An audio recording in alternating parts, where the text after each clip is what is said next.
Okay, we are live. Uh,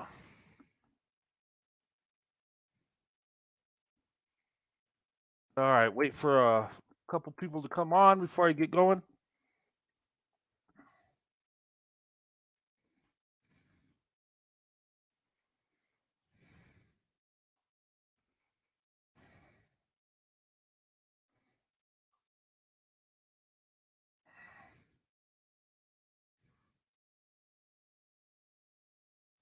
Hello, Winnie. How you doing?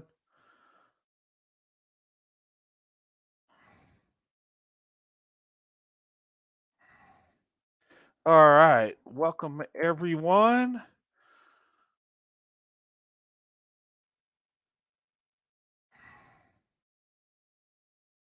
Okay. All right, we got a few people on. Hey, Winnie. Hey, Corey. Good to see you. Want to welcome everybody to the show tonight.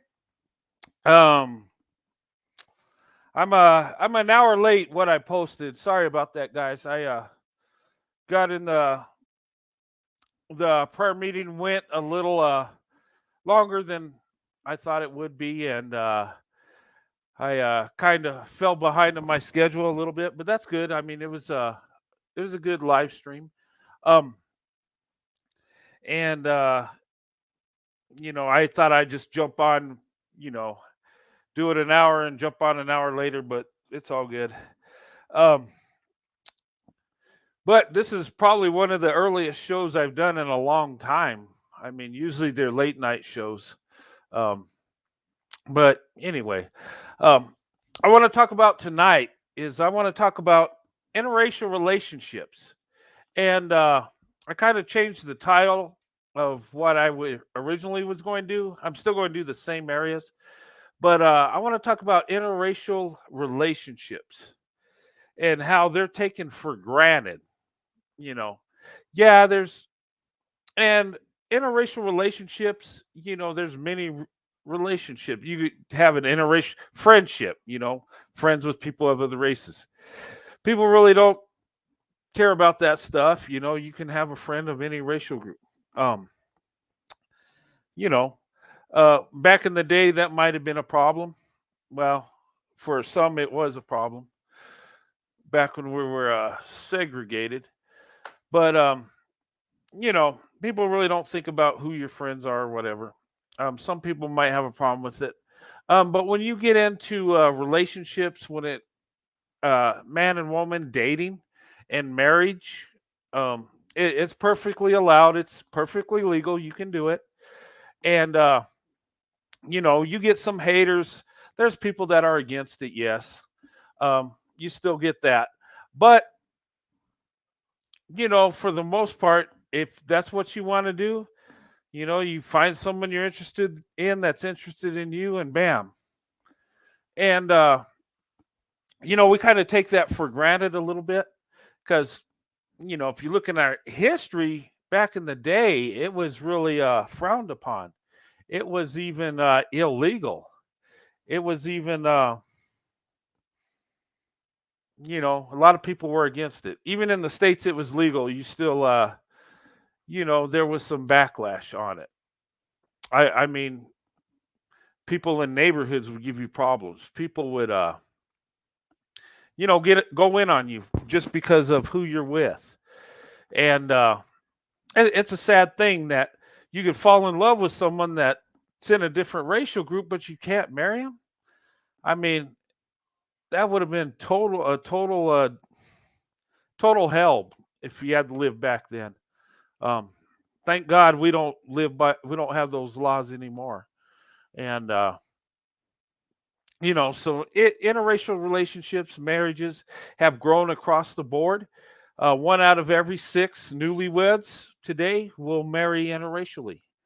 Um, and I just see the numbers going up higher and higher and higher, and as we go. Um, but I think we kind of take it for granted in a way, and you know, sometimes we don't appreciate what we have. Um, sometimes we might be even harder on that other person because they come from a different racial group. But, you know, think about it. If we lived in the past and we wanted to do it, um, some bad things could have happened to you. I mean, not just a troll coming up and saying something mean. I mean, you might have been ran out of your neighborhood, thrown in jail because it was against the law. Uh, you would have got a lot more backlash, a lot of backlash. Um, I saw these videos I picked up through YouTube that I want to show you guys, and it's a little bit of history on interracial marriages and a little history on our laws. The first video I'm going to show you is local news in Idaho, and they did a show talking about their past history on interracial marriages and the laws. And did I say Utah? No, I meant Idaho. Um, but he talks about the laws that were on the books and how they outlawed interracial marriages, and in that state, I think it was like over 90% were white people. So it was if you want to, it was hard to even do it. I mean, if you lived there, because just about everybody was white. So, but they said the laws in the books because I guess they wanted to keep the races separate. Idaho still has areas that are. Oh, I'm sure Idaho does. Yeah. But they have some very interesting laws, and this the news station. It's the local news, and they tell a little bit about it. I thought that would be a good thing to watch for historical. For historical reasons. Learn a little bit about how our laws were back then, because these laws were way back beyond when we were even born. Beyond our times, and I know that up into the 90s there were still questionable laws when it comes to interracial marriages and stuff, and weird laws and stuff that they just never got rid of or changed.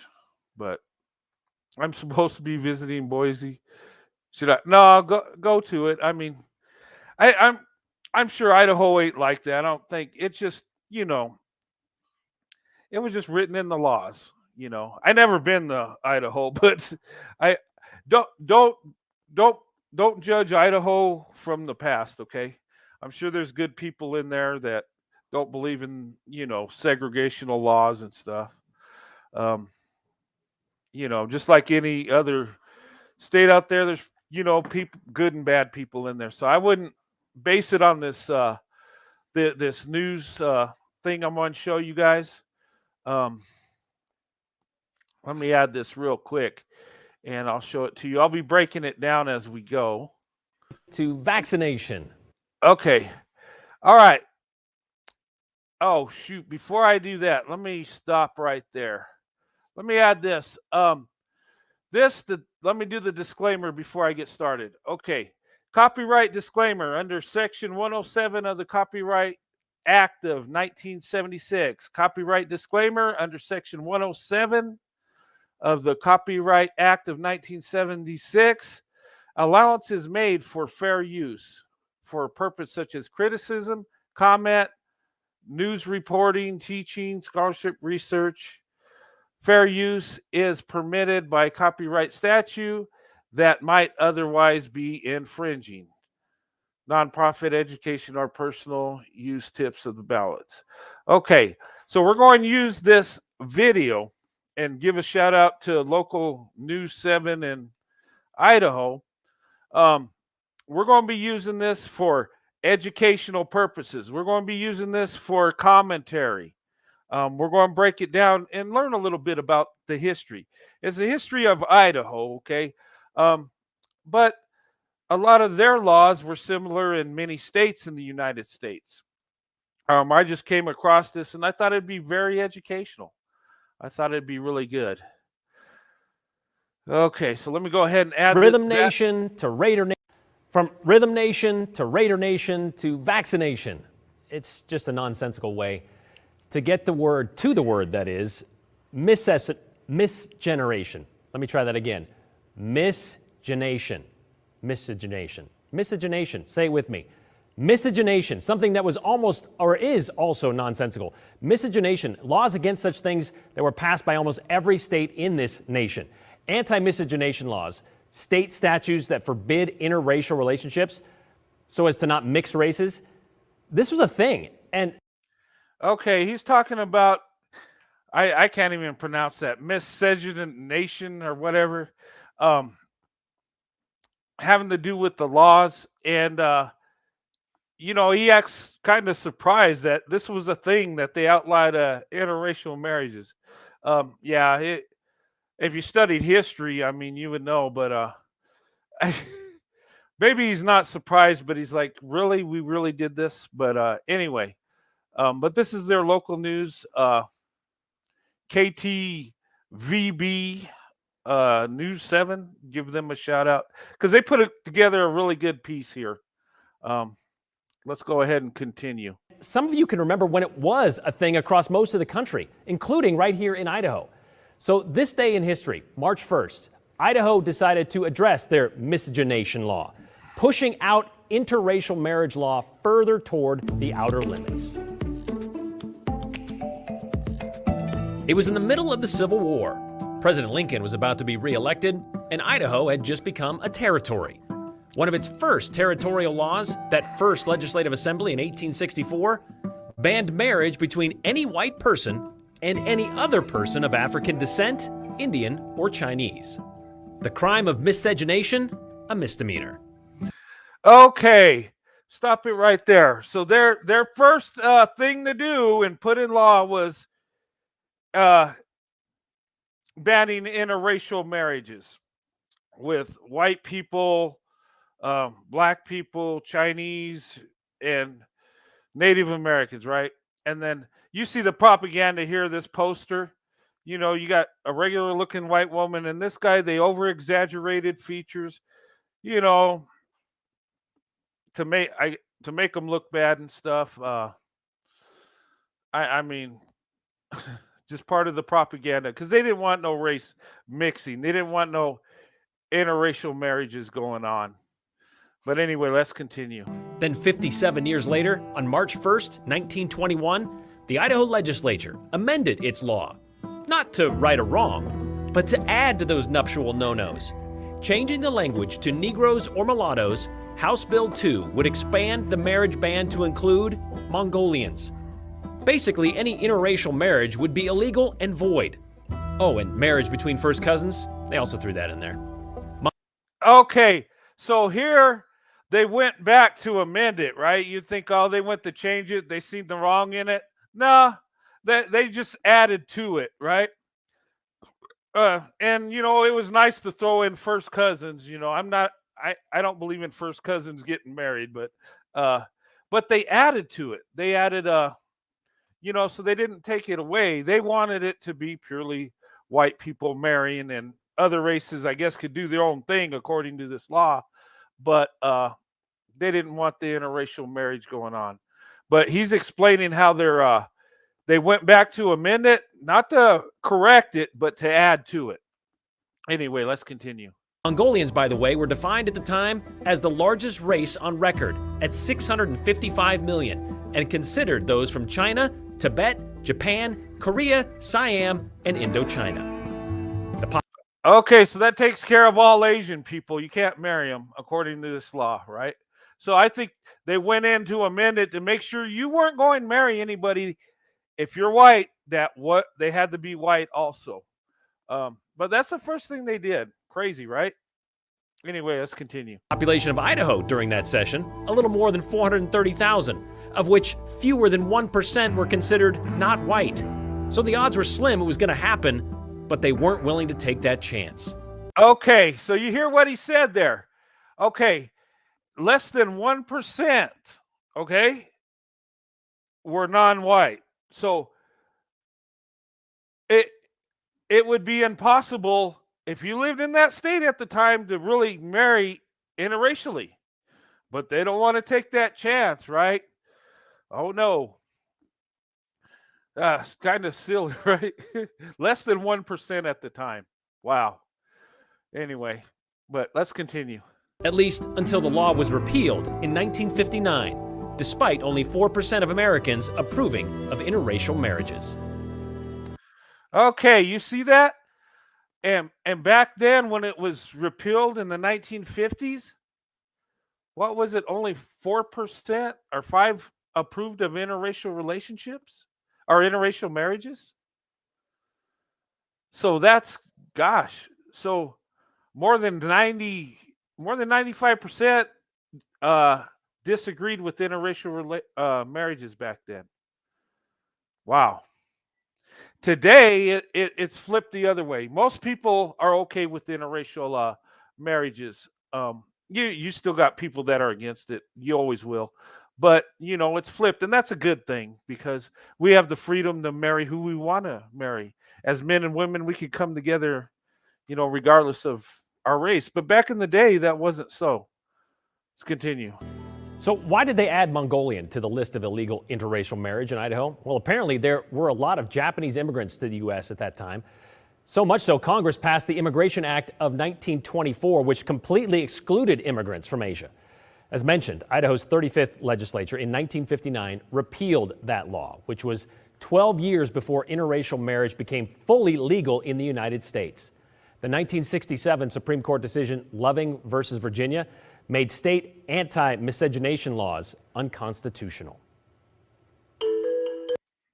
Okay, so little interesting facts in the state of Idaho. Okay. Yeah. But in 1959, they repealed it before the Loving versus Virginia Act, which is a good thing. But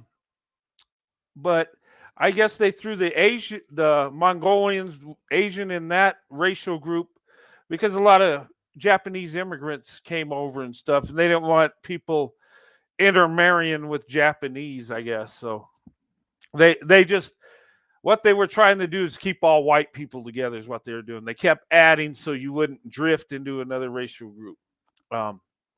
But today if you live in Idaho, you can interracially marry.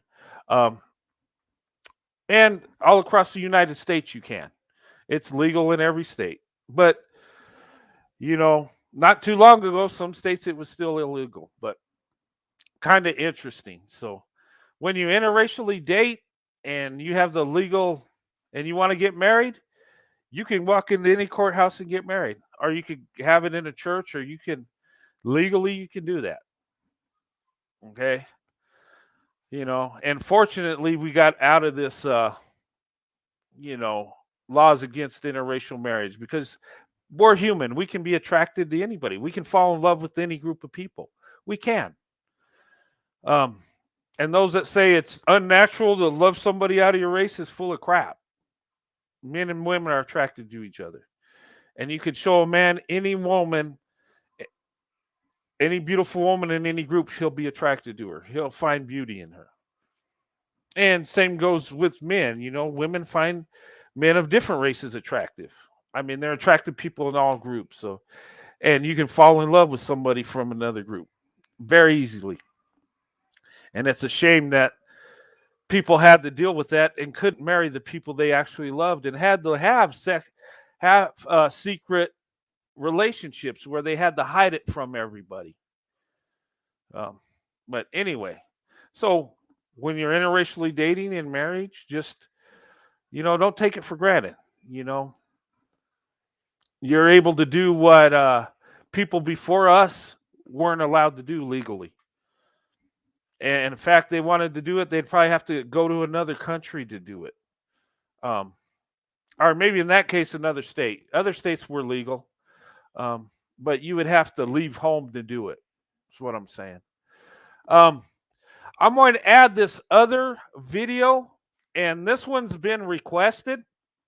Quite a number of people have requested this video, and it's about a white man. He was a land survey, a very prominent guy, and he posed as a black man to marry a black woman.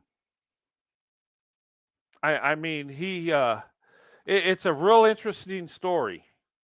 I mean, back then the laws they had, you weren't able to interracially marry, and if you had like if one of your grandparents way back was black, you weren't allowed to marry white people. So he kind of used that to marry a black woman.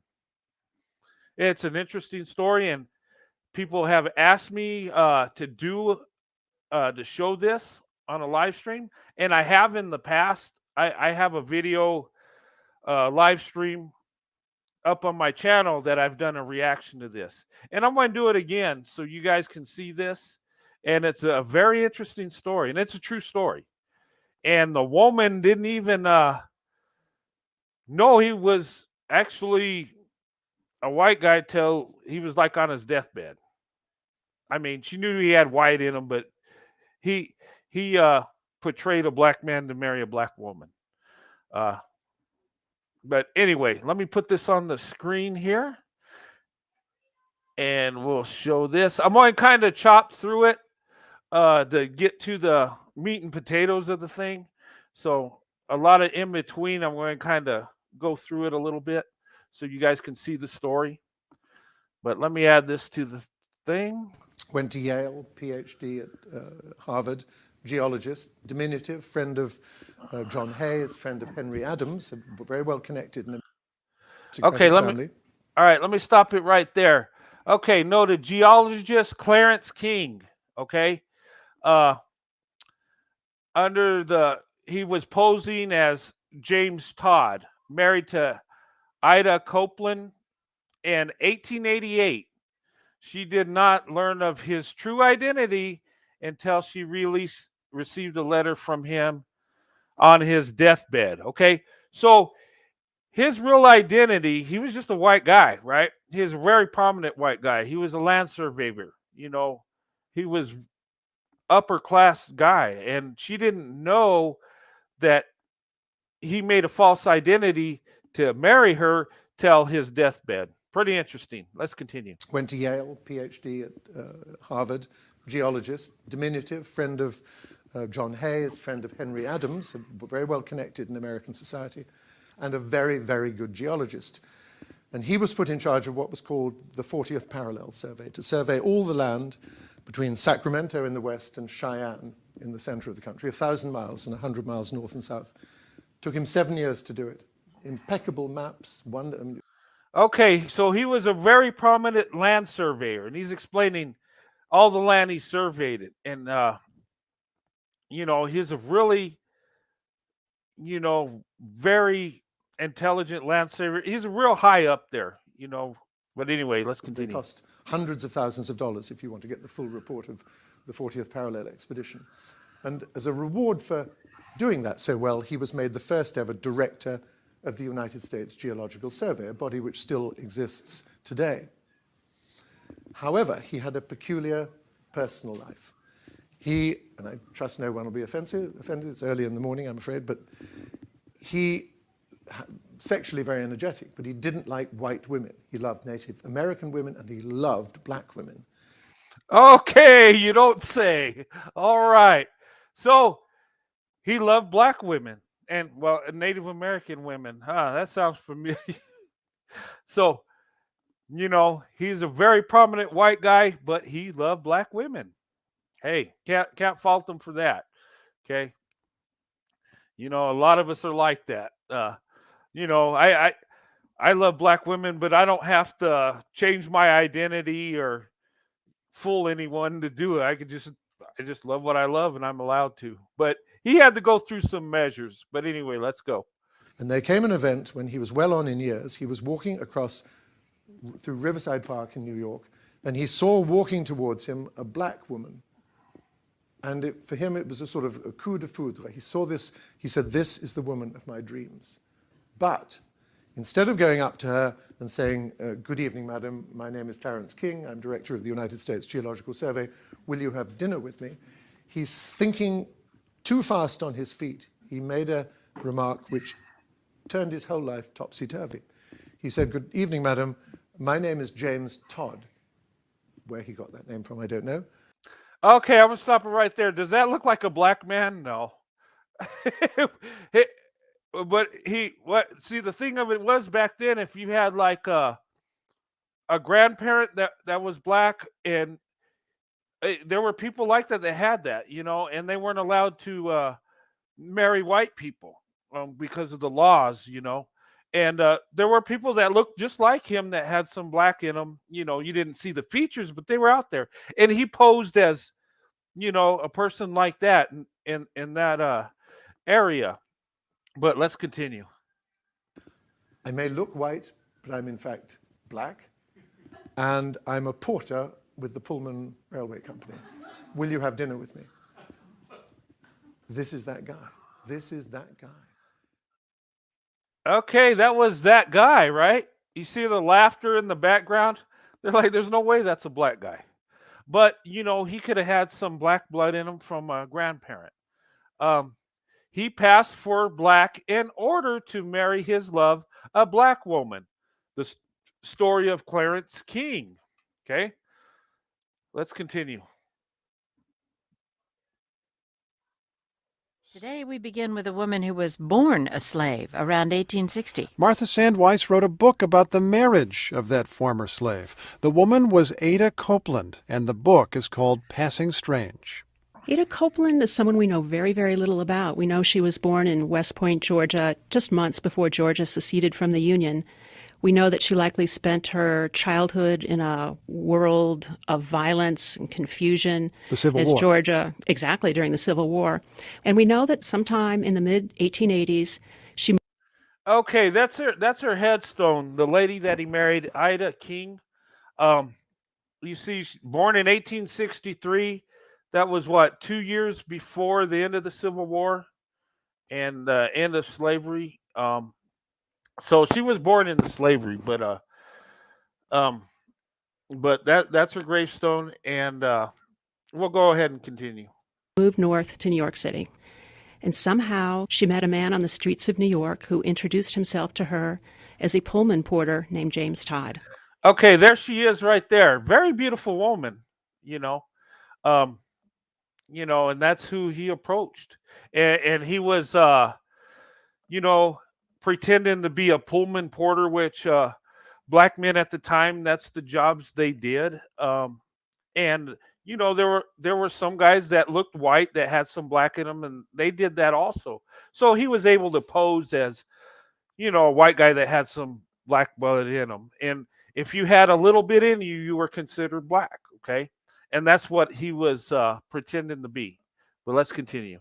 He said that he was African American, or let her assume that he was African American. All Pullman porters were African American, and if he was a Pullman porter, he must be black. Now, Okay, there's pictures of Pullman porters, right? Yeah, they're black men. But this guy, what's a white man doing in there? He probably, had some black in him, and then, society, that's the way it was. So he was posing as like one of these guys. Maybe that was him. I don't know. But let's continue. help me understand this, because we're getting to the heart of the story here. This man named James Todd.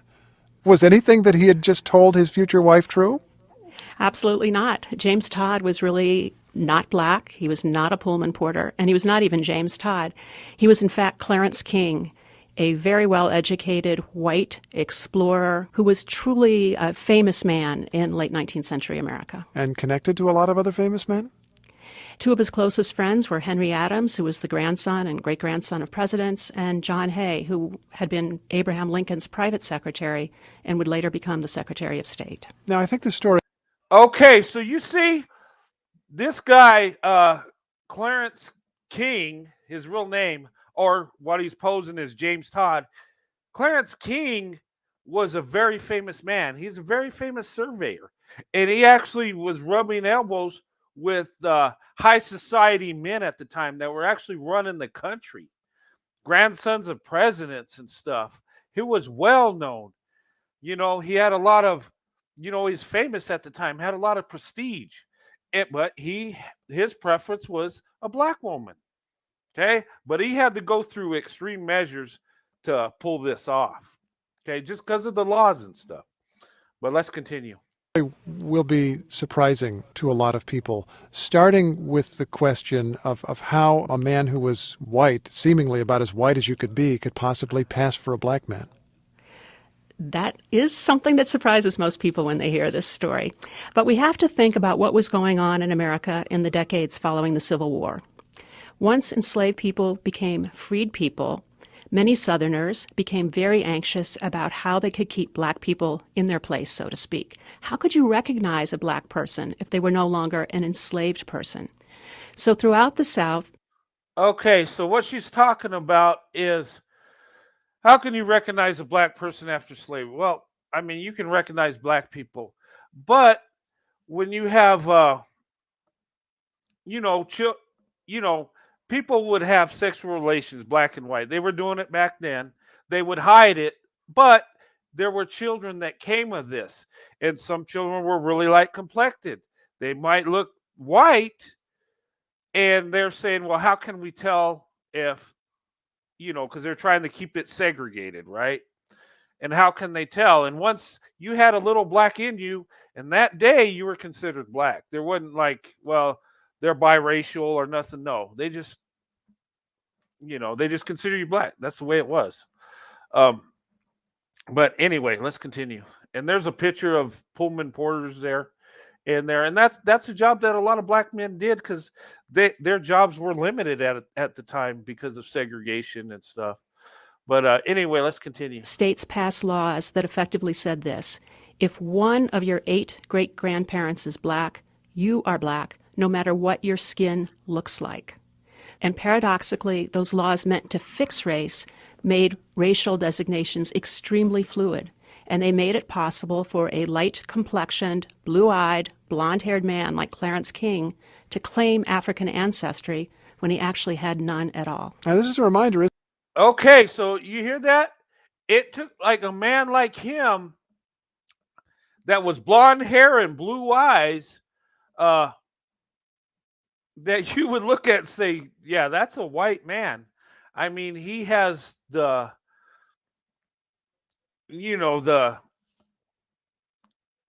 I lost my train of thought there. He has the genetic traits that a white man would have: blonde hair, blue eyes. I mean, that's white people's traits. And, real light complected. It didn't even look like he might have a little bit of something else in him, but he was able to pull it off because there were people that did at that time. But anyway, let's go. Isn't it? This is a period when a fair number of people passed, as it was called, from one racial designation to another, although usually it would have gone the other way, a black person passing as white. That's correct. I mean, passing involves the idea of assuming a different identity in order to... Okay, let's stop right there. Okay, a lot of this stuff did happen, but usually it was black people that would pose as white people because they would have more economic opportunity, more opportunity in society at the time. So there was a lot of that. People that, very light complected, that were probably biracial, but that maybe look more white than black, would pose as white for better economic opportunities. That's usually what was happening. This was a unique case. He was upper class, rich, successful man that kind of went the other way with it to marry this black woman, to be with his preference. Real unique thing. I don't know if there was any other case like this that happened. If there is, I'd like to know about it. But it is real neat, real unique, real interested. Let's continue. Pass towards greater social or legal privileges. So yes, many Americans of African American descent passed into the white world. But it was extremely rare at this moment, or at any moment, for a white person to claim African American identity. And did he end up living 2 separate lives then? He did. In the city of Manhattan, he was the wittiest after-dinner speaker at the Century Club. He was a leading scientist. But he had a secret life, and he would move across the Brooklyn Bridge, perhaps shedding his Century Club suit for his Pullman porter's coat, and go home to his wife, Ada, and eventually they had 5 children. And when he moved into Brooklyn and into her house, he became the black man known as James Todd. Are you sure that his wife didn't know what he was doing? I don't believe she really knew who he was, and let me tell you why. For Ada Copeland Todd, marriage to a white man would have been very difficult. She would have been ostracized by other black people as well as white people whom she knew. But marriage to a very light-complected African American would have seemed to her a step up in the world. Okay, let's stop right there. So she would have been ostracized, married to a white man by white and black people, but a light-skinned black man would have been a step up. Sounds like colorism to me, you know. So I don't know. And that goes with you know, racism and all that stuff. But very interesting story. But he was able to pull this off. And, you know, if you're in a relationship with a black woman and you're a white guy or either or, let's say you're a white guy living back in the day and you wanted a black wife. He had the money and resources to pull this off. Okay. But say like the everyday guy, could you do this? Could you live a double life like this to be with the one you really love? I think I know there were a lot of people that believed like he did. There were a lot of white men that had attraction to black women that actually were in love with black women that just couldn't do it. He was able to because he was wealthy, he had the resources. Real smart guy, you know, thought on his feet, but he was able to pull it off. Do I have a secret life? No. Me and Sandy, that's my life. Okay. And, you know, but back in the day, I would have had to pull off something like this to, you know, be with my wife. But anyway, let's continue. 1900, we know from a newspaper account, she gave a party at her house, and this party was covered by the black press. I simply don't believe that if she thought herself married to a white man, she would have allowed that kind of scrutiny of her private life. And let me add one thing. The party was a masquerade. So if her husband... Everybody had a mask on. Everybody was... if her husband was there, he was absolutely wearing a mask. And, you know, that's the kind of detail. I'm not a novelist. I couldn't make that up. But this one really... Okay, let me stop again. A masquerade party. That makes sense. You wearing masks around, so you kind of hide your identity. Yeah, you're out of here with that trollness. A masquerade party, right? That makes sense. And hey, guys, in the chat, don't this guy sound kind of like Corey? Corey, were you doing this? Were you putting this together? That guy sounds just like you. It's kind of funny. But listen in the chat. Tell me if it sounds like Corey, the guy doing the narration. But let's continue. happened. What does this story make you think about the racial and ethnic divisions that seemed to mean so much to people then and Oh, I don't know, Corey. Why don't you tell us? Go ahead, Corey. would seem to mean so much to people now, although in a somewhat different way? I think it's a story that teaches us something about the fluidity of race. Pinning down just what race is has always been difficult. I mean, look at this family, for example. Clarence King and... Wow, let me stop there. Look at that. That looks New York in the 1800s. Wow. Look how they're dressed. All the men have hats. You know, and look at the women. They're in dresses. You know what I find interesting is back in the day, we used to get dressed up. Think about it. Look how these people are dressed. It looks like predominantly black people around here, but look how they're dressed. The men are wearing suits. The women got hats and dresses. It's like they got dressed up just to go outside. You know, I think, and you even look at the 60s and the 50s. I look at old pictures of my grandmother and, you know, back when she was young and stuff, she'd wear a dress, hat, gloves. It's just like, and my grandfather wear a suit and a hat. I mean, anyway, I just made that observation. You know, and then now we'll just throw on a t-shirt and some jeans and not care. Heck, you go in the Walmart, people are wearing pajamas and stuff. And spandex, all kinds of craziness. You ever see those videos of people in Walmart? How they dress? And you say, oh, that's made. No, it's true. Go anywhere in the country. But look how they're dressed. They look professional, don't they? I mean, these are just people on the streets. I don't know. That's just my observation. Anyway, let's go. Ada King, as she later became known. Their two daughters both married as Look at that. Oh, white wait. women. They went to City Hall in New York, married white men, and each swore for the other on the official form that the bride was white.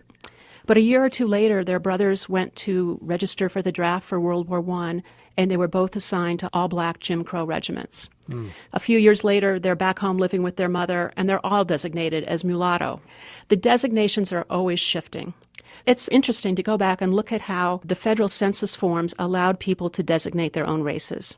In 1890, at the height of the Jim Crow laws and a kind of an obsession with defining what black people were, the federal government allowed you on your census form to be white, black, mulatto, quadroon, or octoroon. Octoroon meaning 1/8 black. 1/8, one great-grandparent of. Oh, my goodness. How many deals do they have? Octoroon, Moctoroon? Depending on the percentage of how much black you had in. I don't know that it's kind of strange. Why would they have so many designations for race? I guess within, they looked at one group as being higher than the other, and then if you got closer, you're better. I guess I don't know. Maybe that's the government's idea of that stuff. But I guess you could choose different categories of race. I guess that's weird. I never knew that. That's interesting. Let's continue. African descent. 10 years later, in 1900, that gave you no possibility of being a mixed-race person. You were white or you were black. Okay, then they changed it. No longer can you be mixed race. Now you're either white or black. I wonder what the qualifications are for each one. Just silliness, just dumb.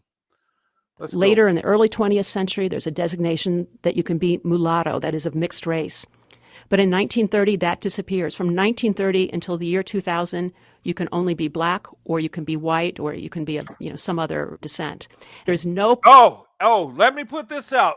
Oh, she hit on something, and that is true. To 2000, you had to either be black or white. That is true, because when my daughter was born in 96, on the birth certificate, we had to choose either white or black on there. That is the truth. But they soon changed that.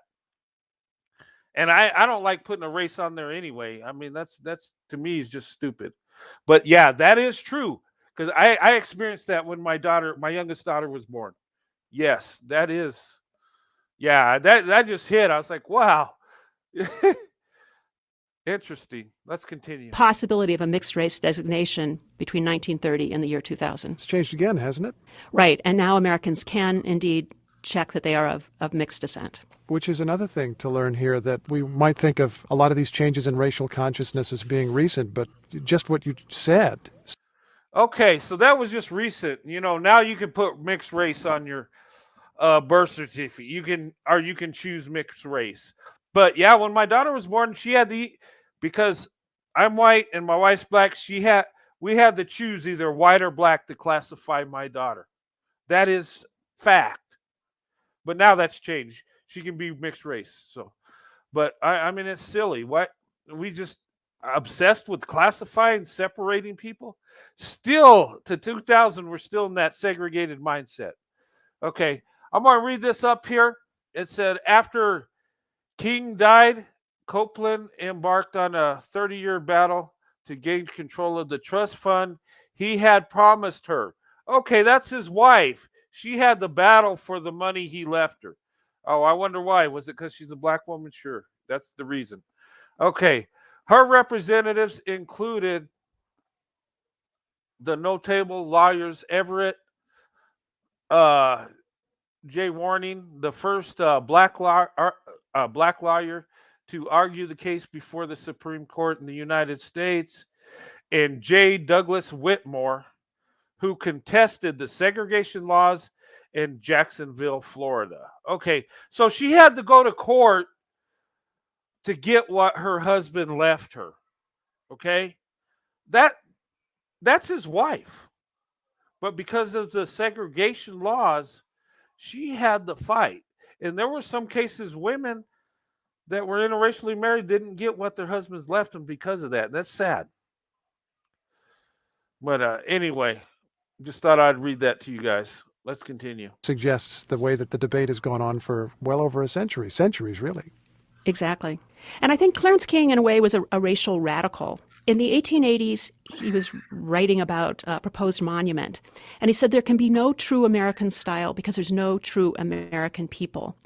And King envisioned an American future. Bingo. I agree with that statement totally. Okay. Exactly what he said. You know, we're all Americans. We're all part of our nation. We're all part of this nation. There can't be one group that represents our nation. We're all part of it. Very good. Okay, and I quote here, when the composite elements of American populations are melted down into one race alloy, when there are no more Irish or Germans, Negroes and English, but only Americans belonging to one defined American race. So, in fact, his friends never believed him when he said this, but he truly believed that miscegenation or mixed race was the hope of America. Very few people believe. Look at how people are dressed back then. Okay. He's got a suit, you know, and look at these ladies. Let's go back here. To one defined American race. So, in fact, his friends never believed him when he said this, but he truly believed that miscegenation or...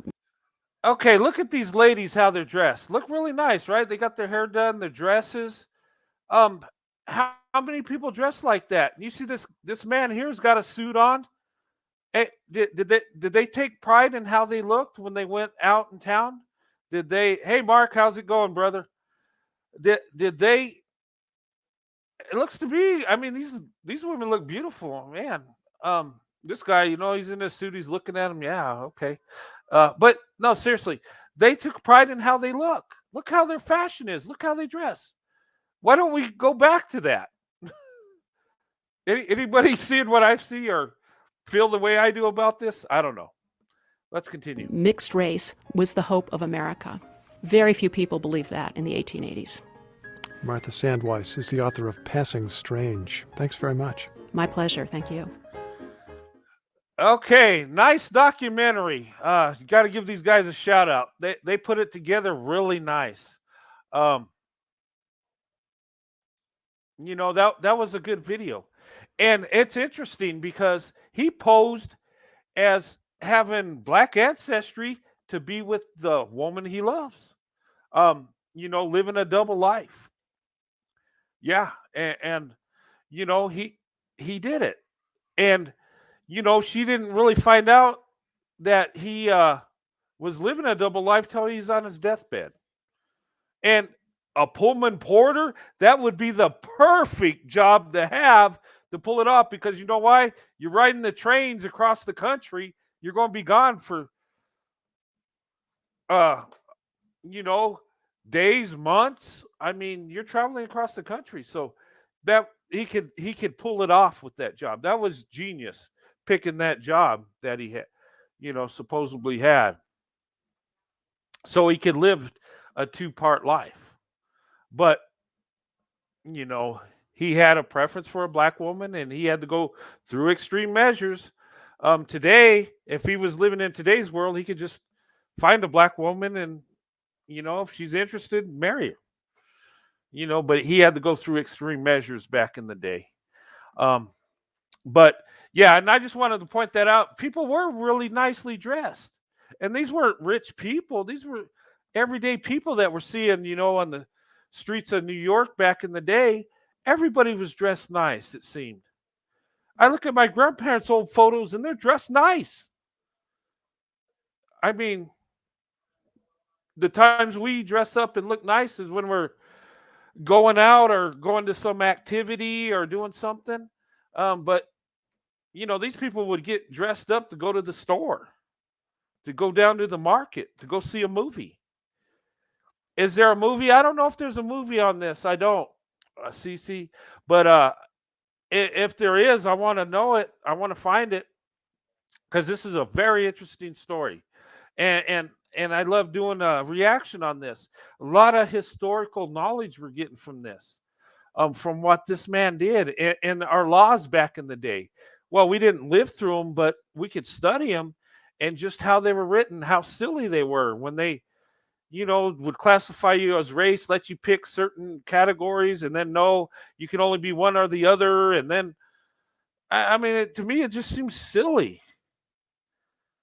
Why didn't they just put, in our country, U.S. citizen or not? Boom. That's all they should ask for, in my opinion. Anyway, but that's just a little history, of our nation back in the day. And but it's really interesting that he, went through extreme measures to be with the woman he loves, and they had 5 children. Um, and that's the only way he can have a life with her.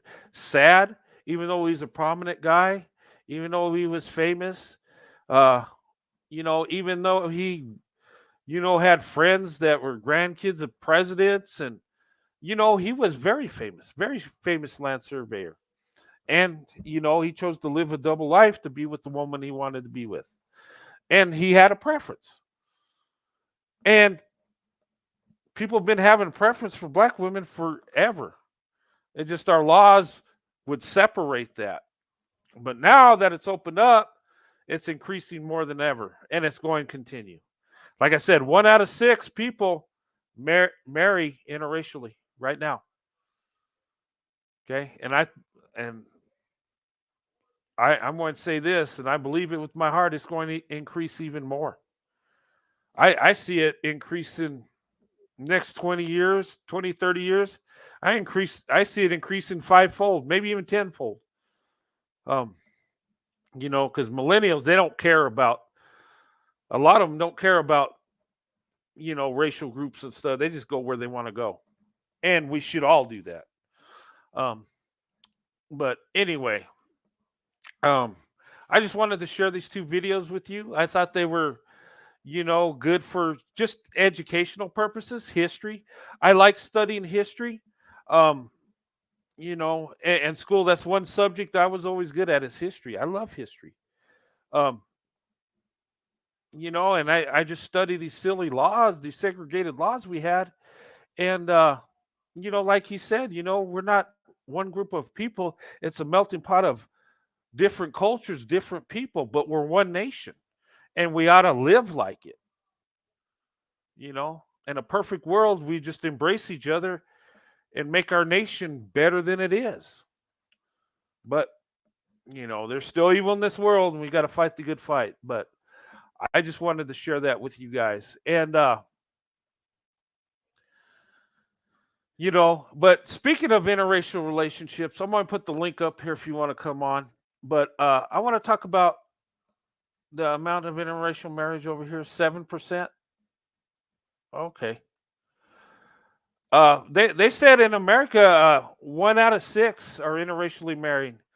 And that's not just black and white. That's white and Asian, Hispanic, Asian, Hispanic, black and whatever. That's what they mean. But 7% black and white, that's probably true. And that's probably, I think we're at 9%, if I'm not mistaken, black marriages between black and white people. The majority of that is black men and white women, but us white men are, that are marrying black women, our numbers are increasing, and we're the most successful group. So I just put that out there. There's the link. But talking about relationships, interracial relationships, and I've kind of touched on this before. What creates a good relationship? I mean, if you think about it, why do some marriages fail and why are some successful? What is it? And how does our relationships turn good or bad? I would say it's character. If you love the person, doing the right thing, I mean, that matters. Following biblical standards, that can help your marriage. But I believe it starts when we're little kids, how we conduct our relationships. I think when we're little kids in the playground, how you treat others, that can have an impact on your life. Our parents, what they always say, be kind to each other, share your toys and all this stuff. And, um, We all heard that, right? Hey, Ursula. And we've been taught that. And the friends we had when we were little, the friends we really, cared about, we might share our toys with a certain person. We develop relationships as little kids and growing up. And you see it when we're growing up through school, going through elementary school, all the way middle school, high school, becoming adults. And we create those bonds. And a lot of times, people we grow up with, not always, um, we develop relationships, and little boys and little girls grow up to be men and women and get married. They have children, they have families. And, a lot of segregated groups out there, they feared letting their kids play with other racial group of kids because they were worried that they would look at each other as equals. And they even said this in documentaries and end up marrying each other because they didn't want the racial mixture. Anyway, Mark's on. Hey, Mark, welcome to the show. Hey, Good to see you, sir. how you doing? I'm doing okay. I just thought I'd Good, come good. on. I Yeah, was like, I only just caught your show, but I was listening to what you were saying. I think it's like with any marriage, it's like love and trust are two of the key ingredients of a successful marriage, whether it's interracial or any other marriage. To be honest with you, yeah. Well, yeah, you got to have love for each other. You got to have mm, character. Trust. There's different areas in there, mm, and and I think relationships, it starts when we're little, how we learn to have good mm. relationships. You But know, what I and, find, I think, Brendan, what I find is also if your parents in a loving, strong, stable marriage, it encourages you to go through to try and endeavour to get the same thing. yeah, and when you're right, when you're in you have a good family, a good mom and dad, that came together in marriage, and you know, they they come together and they provide Mm, for you, and you see the love, and you see the ups and downs through life they go through, and they still stick together. Yeah, that could be a very positive impact. And mm. a lot of times, people that are in good marriages Mm, come from families that are in good marriages, yeah, and exactly. they learn that character. They learn how to, what they're supposed to do when they get married. And there's always an exception to the rule. You could come from the best parents and turn out bad, or you could Exactly. come from horrible parents and turn out to be great. I mean, there's always that exception, but usually children learn from their parents, and they're a replica of us. They really are. Mm. And that's why it's so important. Yeah, it's like what we touched on the other day. It's like with racism, it starts in the home. Yeah. Because obviously, as you said just now, little kids, like if you've got little Johnny and Freddie, and they're one's white, one's black, and they play together, they don't see colour. Yeah, that's true. And it, it's crazy. As little kids, they value each other because when you're little, what do you care about? You just care about having a friend to play with. That's what Exactly. you want. Mm, And they'll play together, and they don't care, that this person's black or white or where they mm. come from. They just care about having a friend. But yeah, racism is not something that comes out naturally. It's something that's No, taught to you. it's a You it's a learned behaviour. Yeah, it is. People are taught that, okay, this Mm, group over here is a certain way. We're better than them, and they're down here. That's mm. taught. That's not, you know. But a lot of that is, people believing they're better than other groups, or thinking Exactly. another group's a certain way. And it could be out of fear, misunderstanding. Um, Again, also peer pressure as well. oh yeah, yeah. Well, you get people that. Well, I think that's how you know, racist laws came into effect, the Mm, Jim Crow laws, the segregated laws. There were people in there that looked at it and said, this is crap. But a lot of them didn't go along with, didn't stand up to it because of the peer pressure, because of the Mm. fear, because of the society, and afraid the backlash they would Mm. get. Um, I think it's just having humility for other people as well, isn't it? what's that? I think it's having humility for other individuals and other people. Yeah, and seeing them as people, because when it comes down to it, there ain't one human being better than the other. Of course We all not. have our s- we ha- yeah, we all have our strengths and weaknesses, Mm. but we're human beings. And but sin and stuff gets in there, and then it's just the evil of man. Man's done horrible things through history to each other. Um and it just you get to know a group of people, and you find out they're not so bad. They're like you. They want to Definitely. be loved, they want to have a good relationship. They want to be successful in life, just like you and me. And Yeah, and you find also when you find that they have so much in common with you that you wonder why, in the first place, why are you against them? You know what I mean?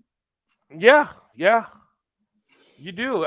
Me and my wife, it's so funny that we're so much alike, and our families, are quite a bit alike.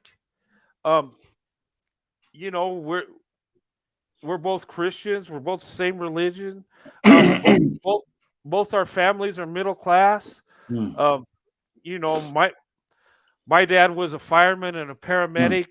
My wife's dad was a retired soldier like myself, and he worked for the post office.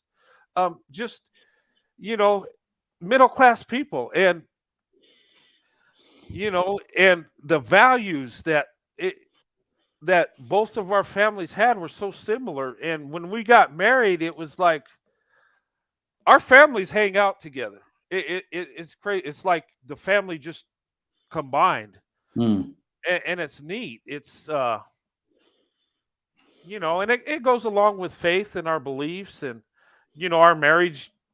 Our families got to know each other and stuff, and that's the blessing in it. And Yeah. I'm fortunate to have that, because I've talked to people in other interracial marriages that they had some family members that were against their marriage from both sides. Um, and fortunately, I didn't have to deal with that. I But did. some, I think Brent, I did, unfortunately. oh, you did? Yeah, I did. Like when I first got together with my ex-wife, I had issues around her colour and things like that, which I explained, which I could do another show with you another time to let Yeah. you know. But obviously, looking back now, it still hurts. That because I'll say my new partner, it's like my parents absolutely love her to bits. Whether it was because my ex had said something to upset my parents, and obviously the barriers go up. I don't know, but it seemed like she was saying that my parents were racist and things like that. But in the end, but now, unless my parents have changed, they're fine with my new partner. Yeah. Well, I mean, times change. I've seen, Mark, it's kind of funny, because when I was dating back when I was a teenager, Mm, and I love black women, and mm, I had black girlfriends, and my friends seen that, and it wasn't that they had any problem with it. mm, They just thought it was weird that I just went with a certain group of women. That's mm, what they're like. And well, there was a couple people that says, it ain't going to work, or this stuff, we don't want you to get hurt. mm. But it's kind of funny, those people today are dating interracially. I know. One of them's getting married to a black woman Um, that thought I was crazy for doing it. Uh, it's weird, and I'm it's seeing, hypocrisy by the sounds of it. yeah, and it's funny because for what you're downing me for is what you're doing, and Mm, we see. I've noticed a lot more older couples, mm, interracial marriages and stuff. That's increasing too. People mm, don't realize it, but people that are up in age that might have a widower will interracially marry. It's like Mm. it's becoming more of a norm instead of a taboo like it used Yeah. to be, and but yeah, I Ben, can I, just yeah, can yeah, I ask where you grew up? Was there a lot of black people around your area or not? no, no. And my state, I live in New Mexico, Mm. and my state, the biggest city, I think it's like 2 point something percent are black. And Mm. the biggest city is like 3.3 or something percent are black. Wow. And like 48% are Hispanic, and like 45% are white. Mm. Uh, us as white people are a minority. I mean, we're a close second, um, but yeah, there wasn't much black people there. I mean, we seen them every day. It wasn't like they Mm. didn't exist, but Yeah. the population is low. Um, Mm. there ain't that many black people. In fact, my wife's high school, she was the only black girl on her basketball team, and Wow. yeah, but that's just the population of people. But Mm. I never witnessed no problems with interracial, Mm. dating or anything. Or where I live, people don't care about that stuff. Yeah. Obviously, I'm probably like you. I grew up in the middle to late 70s, and where I was, there was hardly any black people at all. I think I've one kid in my whole school that was a black guy who I've made friends with. Obviously, when we both went to secondary school, we actually lost touch. And it wasn't until I left home that I started dating interracially. Mm. Well, yeah, there's different categories of people that date interracially. Mm. Um, it's people like me that are just attracted to a different group. Um, and that's how I started interracially Mm. dating. I just wanted to do it from the get go, and that's where I went. There's people like that, and then there's some people that just don't care who they date; they'll date Mm. whoever. And a lot of people fall in that category. They're not even thinking of interracially dating or marrying, but they'll actually fall in love with somebody of a different racial group. I've seen a lot Yeah. of people like that. Like one guy I work with, his wife's black. He's like, I never thought about even doing it. It's not Mm. like he said I didn't have Mm. anything against it, but I just didn't think about it. He said, Mm. he met his wife, and they had such a good chemistry, and he just liked being around her. He fell in love with her and married her. Exactly. So that to me, I think is the most common Mm. scenario. Um, and now that it's becoming less of a Mm. stigma, um, people are starting to look at other people in different racial Mm. groups and just, Yeah. who, But do you find nowadays, Brent, that obviously with you and Sandy, do you find that now you're dating interracially, you don't see her colour, you actually see her as Sandy? well, we're married. We don't, we're Yeah. not You dating. know what I mean? Obviously, Yeah. when you were dating, obviously now you're Oh, married, you see her as Sandy, not as a black woman. You know what I mean? well, we don't really, you know, I don't even think about that. We really don't think about that stuff. Mm. We're husband and wife. We know what each other is, Mm. but we're not focused on it. We're Yeah. not asphyxiated with it. It's just that Mm. we're husband and wife. We're married. We have kids and grandkids, and Mm. we're just living our life. Mm. And I think most marriages are like that interracially. You spend years, those successful ones, you spend years together, you get to know Yeah. each other, and you really don't think about that. No. You just see yourself as a normal, happy married couple. Yeah. And that's about it. And Yeah.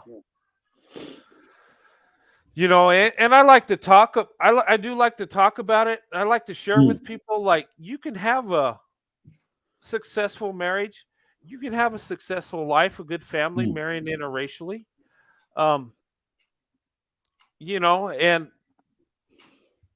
I like to share my life because we get a lot of people that have their opinions. Oh, that don't work. The culture is so different, so hard. Um, I heard one guy was talking about music, and there's a clash. I'm like, who cares? I Yeah, mean, those are silly little things. I know. But but it It's like depends, things like, sorry, Brian, it's things like that you look past, don't you? You huh? can't you can't accept other people, the other partner's differences, don't you? Oh yeah, you have to. I mean, in a marriage, you got to accept the Mm, differences. I mean, even if you're in the same racial group, you're mm, you're you're different people. I mean, mm, if it's two white people or two black people, you gotta learn to live with that person. You gotta accept certain things about them. They gotta accept it about you too. You mm, gotta learn to live together. And in a marriage, any relationship where you're together a lot, you're going to get on each other's nerves. You really are. yeah.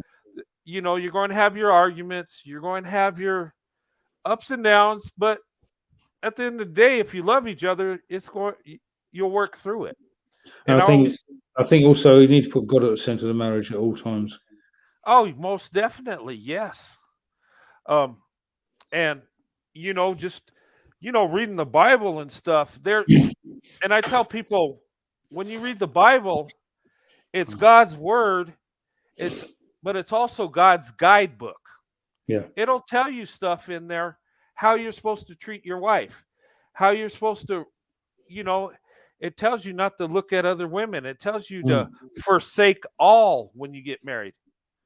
That means your wife is everything. You forsake all others. mm, Why does it say that?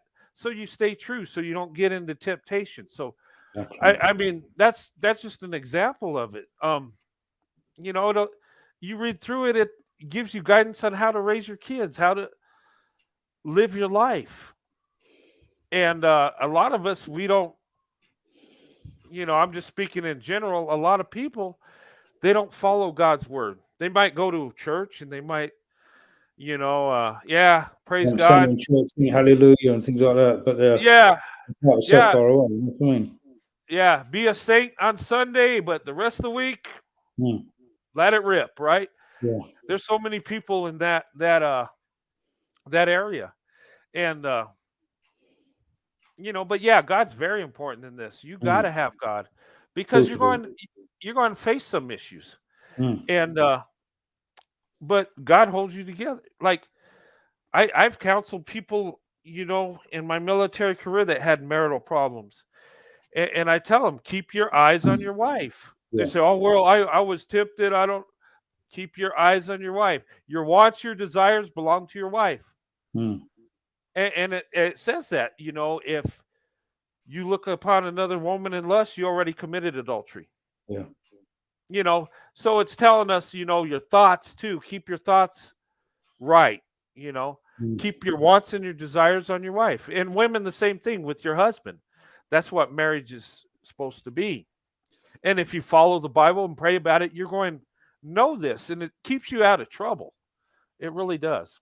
of course. Uh, but yeah, that's why But God is. it's like who God puts together, let no man put asunder. Yeah, yeah. But I mean, yeah, God's a very important part of my marriage, Mm, and that's why it's lasted, because me and my wife, we cling to God, and yeah. we're traditional. We believe in husband, wife, children. Mm, Um, and that's what we wanted. I remember back when I was in my early 20s, I was just like, man, when I got married, it was awesome. And it was like a relief too. I didn't have to date no more. I didn't have to search for, a girlfriend that could mm, possibly be a wife. And is she the right one? I didn't have to go through that. And that was like a relief, and I found the right one, and it's been a blessing. yeah. You're truly blessed, I must admit. Yeah, I am, and it's nothing I've done. It's just, I cling to the Lord, and I ask God to help me in Mm, this area. Yeah, that's a true statement. Someone in the chat. Satan attacks marriages. Yes, the devil will use your weakness against you. Yes, most definitely, and Mm, that's why God needs to be in there because we all have weaknesses. exactly. You know. Yeah, but yeah, I've been blessed, and I thank God all the time. I just, it. Why am I blessed? I don't know. I didn't do everything right, but one thing I did is I'm good at doing is asking. When it comes to the Lord, I ask for blessings. God bless Yeah. me, please, Mm, please. I'm good at that. Now doing what I'm supposed to, yeah. I struggle, but I mean, I still believe that, obviously, like Brent, with you and Sandy, you were meant to be together. Totally yeah, agree. Whether Sandy's white, black, blue, green, you were meant to be together. yeah, yeah, and we were, and it was amazing when I met my wife and we started dating. I just felt like this is my wife. Mm, It was almost like she was my wife before she was my wife. mm, I mean, she came in already, doing stuff for me, and I I I always made time for her. I was mm. busy working, but I just had to be around her. It was like we were husband and wife before we Yeah. actually said I do, and Mm. I couldn't see not being without her. I mean, Did you also find, Brent, that obviously you just over you were together 2 months? It felt like you were there years. yeah, it was weird. It was strange, and I tell people this in our marriage when we and even in the early days when we first started dating, it's like Mm, I just felt like that was my wife, and when I'd go visit her at her house, I just felt like and her family was so awesome. I mean, her mom just loved me from the get-go. Her brother was awesome. I mean, mm. we were close, and uh it was like when I was around her, when I visited her house, I felt like I was at home. I mean, that might sound weird, but I that No, just felt the it love, doesn't and at I just all. It doesn't. It means you're a not close fit. You know what I mean? She was like yeah, she was like your missing piece of the jigsaw puzzle. yeah, and it was like, and when we first got married, it was neat because I had just went in the army when we got married, and I didn't have no rank, I didn't have no money and stuff, but we she moved out of her house, and I had a little truck, and the only furniture we had was her bed that it was like a full size bed. We put it in Yeah, the back of the truck, and we got a 1 bedroom apartment, and we were so excited. We had our own place, and the first thing I bought was 25-inch TV and a Sega Genesis. Yeah, you know where my priorities were, right? of course, of course. I bet she But crucified you for it, did she? no, she loved it too. I mean, Did she? yeah, my wife was in the video games too, so it worked. But I mean, we had a TV and we bought bean bags. You remember the old bean Mm. bags? Yeah, I do. We used those to sit on in our living room. And whenever I got paid, I'd buy a piece of furniture. I remember one payday, we went and bought us a couch, and that was we got a new couch. And then the Yeah, next week, we bought a table. And then, we just little by little, but we were like in an empty apartment for a little bit, but we were happy. You know, yeah, we had our place together, and through the years we've built up, and we do pretty well now, but I remember those days, those simple days when the things we do for entertainment is we go see a dollar movie, yeah, and we did with what we did with what we had, and I think about it, I was like, man, I remember when we had 3 kids and times we'd struggle. Why can't we have the income we have now back then? but But then you had the pleasure of the children now. yeah, but that's God's way. I mean, Mm. but we used to do. I mean, we miss our kids because I mean they're all in their 20s. They're Yeah, adults, but I mean we miss them when they were little kids. When we used to take trips, when we used to go places. that was the fun of it, and we would do all kinds of stuff together. And when my kids come and visit, um, all the stories and stuff, reminiscing. That I mean, it's so awesome. It's just Yeah. we just cling to that time. And when our granddaughter comes to visit, she's 5, and that's oh man, we enjoy those times. I can imagine. Hey, Revolution Ruth. But yeah, but I mean, we were meant to be together, and you know what? We have a loving marriage. Our kids are doing well. My oldest daughter's married. Her husband's in the Air Force. Um, Wow. we got a 5-year-old granddaughter and one on the way. Wow. My son's in the Army. He's at Fort Bragg in the Mm. 82nd Airborne, doing his thing. And our youngest daughter's going to University of New Mexico right now. So, I mean, but I miss those days when they're little kids. That was so many Yeah, memories, no, so much fun. it's a shame you can't go back in time, isn't it? And spend the time over again. Yeah, if I had a time machine, I'd love to just go relive it for a little bit. Yeah. But don't you find that, Brent, they grow up so quickly as well, the children? It's like 1 minute they're knee high to a grasshopper, and next thing they're full blown adults. You know what I mean? Yeah, it time's flying so fast, and when Mm. the Bible says life is like a vapor, it's not lying. Yeah. Because, gosh, I remember it seemed like yesterday we got married, and then, we had our first daughter back in '96, and Mm. I was just like, wow.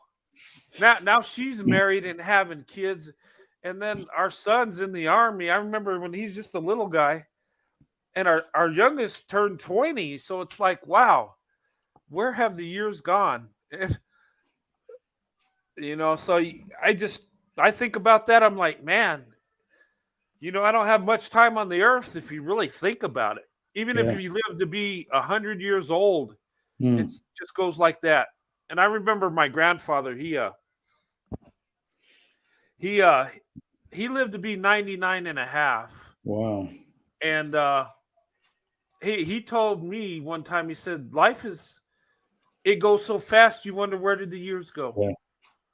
And it is amazing because he had 2 brothers.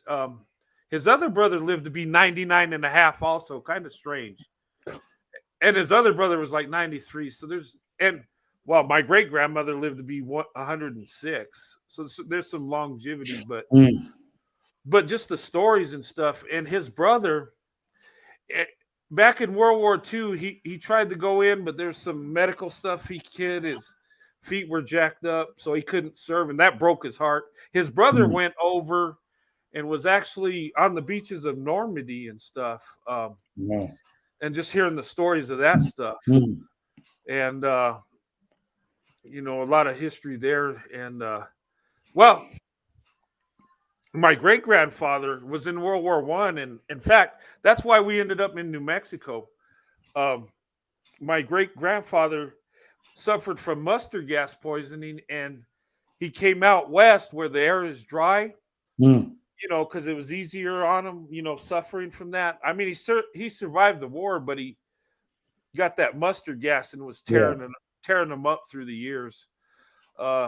Pretty brutal. I mean, you look at the wars back then, but I don't know. I'm sorry. I'm just going into my family No, that's history a fine. little bit. Really interesting. Yeah, but So, as you say, no, but like, is it your grandfather said, life just goes like that. It's like, I remember when I was a kid, going from one Christmas to another seemed like an absolute eternity. Yet now, you blink of an eye, you're at Christmas again. yeah. And I remember as a little kid, birthdays were exciting, right? That was your special day. You get a gift. Now it's like, gosh, another one. I forgot my last birthday. It was funny. My wife, she was like, I came home and I was supposed to do a live show, and I wasn't even thinking about my birthday, but she had plans for me, and she always does. And I came home, and she says, "Well, are you ready to go?" I said, "Go. Where are we going?" to celebrate your birthday. I was like, oh wow, it's my birthday. It just slipped my mind. And amazingly, I never Mm, forget Sandy's birthday. Well, I no, get in trouble if I do that. right, But tell me. I don't forget her birthday. I don't forget my kid's birthday. Mm, My granddaughter, I definitely don't forget hers. mm, Can't do that. But my own is just like, I don't know, maybe because I look at it mm, as just another day, you do when you get older. mm, Um, but yeah, that was funny. mm. But yeah, the years just fly. And you know, Yes, but Brent, one question for you. Also, seeing your title about friendships in interracial relationships, would you yeah. do you think it's important to have mainly other mixed couples as friends, or a good mix of like what I call monocolor, like all white or all black families? I you know, I don't really think about that. I mean, I have friends that are um both. I mean, Mm, the funny thing is most of the black friends I have that are men are married to white women or Hispanic women for some reason. mm, Well, and that's probably because of where I live. mm, Um, but other than that, I mean, I've had friends that are married same race or interracial. mm. Oh, humbly, Brat Vortex says, she says, Mark, are you related to Andy Reid? No, No, no, he's if not. I was, I'd like some of his money. Yeah, I just saw that. I imagine an accident. Oh, yeah, but I don't really think about that. But I have friends that Mm, are interracially married and some yeah. that aren't. No, Brent, the only reason why I'm asking is obviously if you got, and just say you have an experience of racism, for example, and you got other friends that you can actually relate it to, or like vice versa. Whereas if it's like an all white couple or an all black couple, may not see it from our point of view because obviously we got the two different races, but with them, they're like what I call a single race. Yeah, I mean, I could see how you could have something in common with someone that's in Mm, an interracial relationship. And mm, yeah, people of the same race, um, they're not going to have the same issues. That I mean, how many people say you see on YouTube they say the swirling gone wrong or mm, you know, attacking interracial couples, but you never mm. see them say, "Oh, look, you got two black people getting married. That ain't going to work," or two white No, people. That ain't going to work. You no, never of course see not. that. In No, fact, you do that, you'd probably be kicked off the channel. I mean, kicked off YouTube. yeah, People wouldn't stand for. But the funny thing is, if I attack black people for getting married or say stuff, I will be kicked off. mm, And I would never want to attack them. But if they come over and attack interracial couples, mm. it's perfectly fine. You see, like we're like I wouldn't say easy targets, but we're because we're different. It's like people can like judge us on instead of judge us as as a couple, judge us as individuals. You say like why am I dating a black girl instead of my own race? Yeah, and that's the weird thing, and it seems like we're allowable target. But I wouldn't attack people of the same race for getting married or No, interracially. Why attack anybody? exactly. Why even have an issue? As long as they're good people and love each other, be happy Mm, for them. But I mean, it's just the way society looks at things. It's bizarre. They're not looking at it logically. Like, hey, in my opinion, marriage with anybody, a good marriage is important to all of us in society. Not who's marrying who, but mm, quality people marrying each other. Because you know what marriage does, and they've done studies, is that children are happier, they have a more stable environment, they have more opportunities in life. Therefore, they're not resorting to crime or doing yeah. other things. Do you So, find so also healthier? Do you think we find they're healthier as well because they're a lot happier? yeah, they are, and it flows over because you got happy families. you get happy people. Mm. You get successful people. And I'm not saying all marriages produce all great Of course not. kids, no, but I'm just saying they have a better opportunity. Mm. So regardless whether Mm. I wish the numbers of marriage would increase in every community.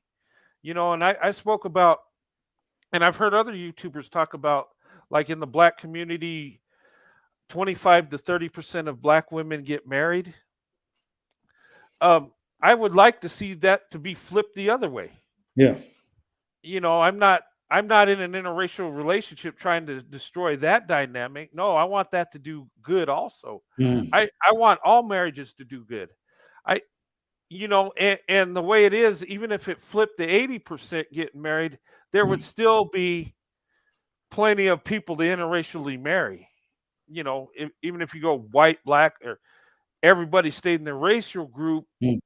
if everybody in the racial group were at 80-90% marriages, there would still be people that would have to open up their options and date and marry out.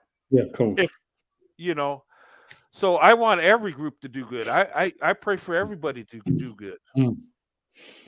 But anyway,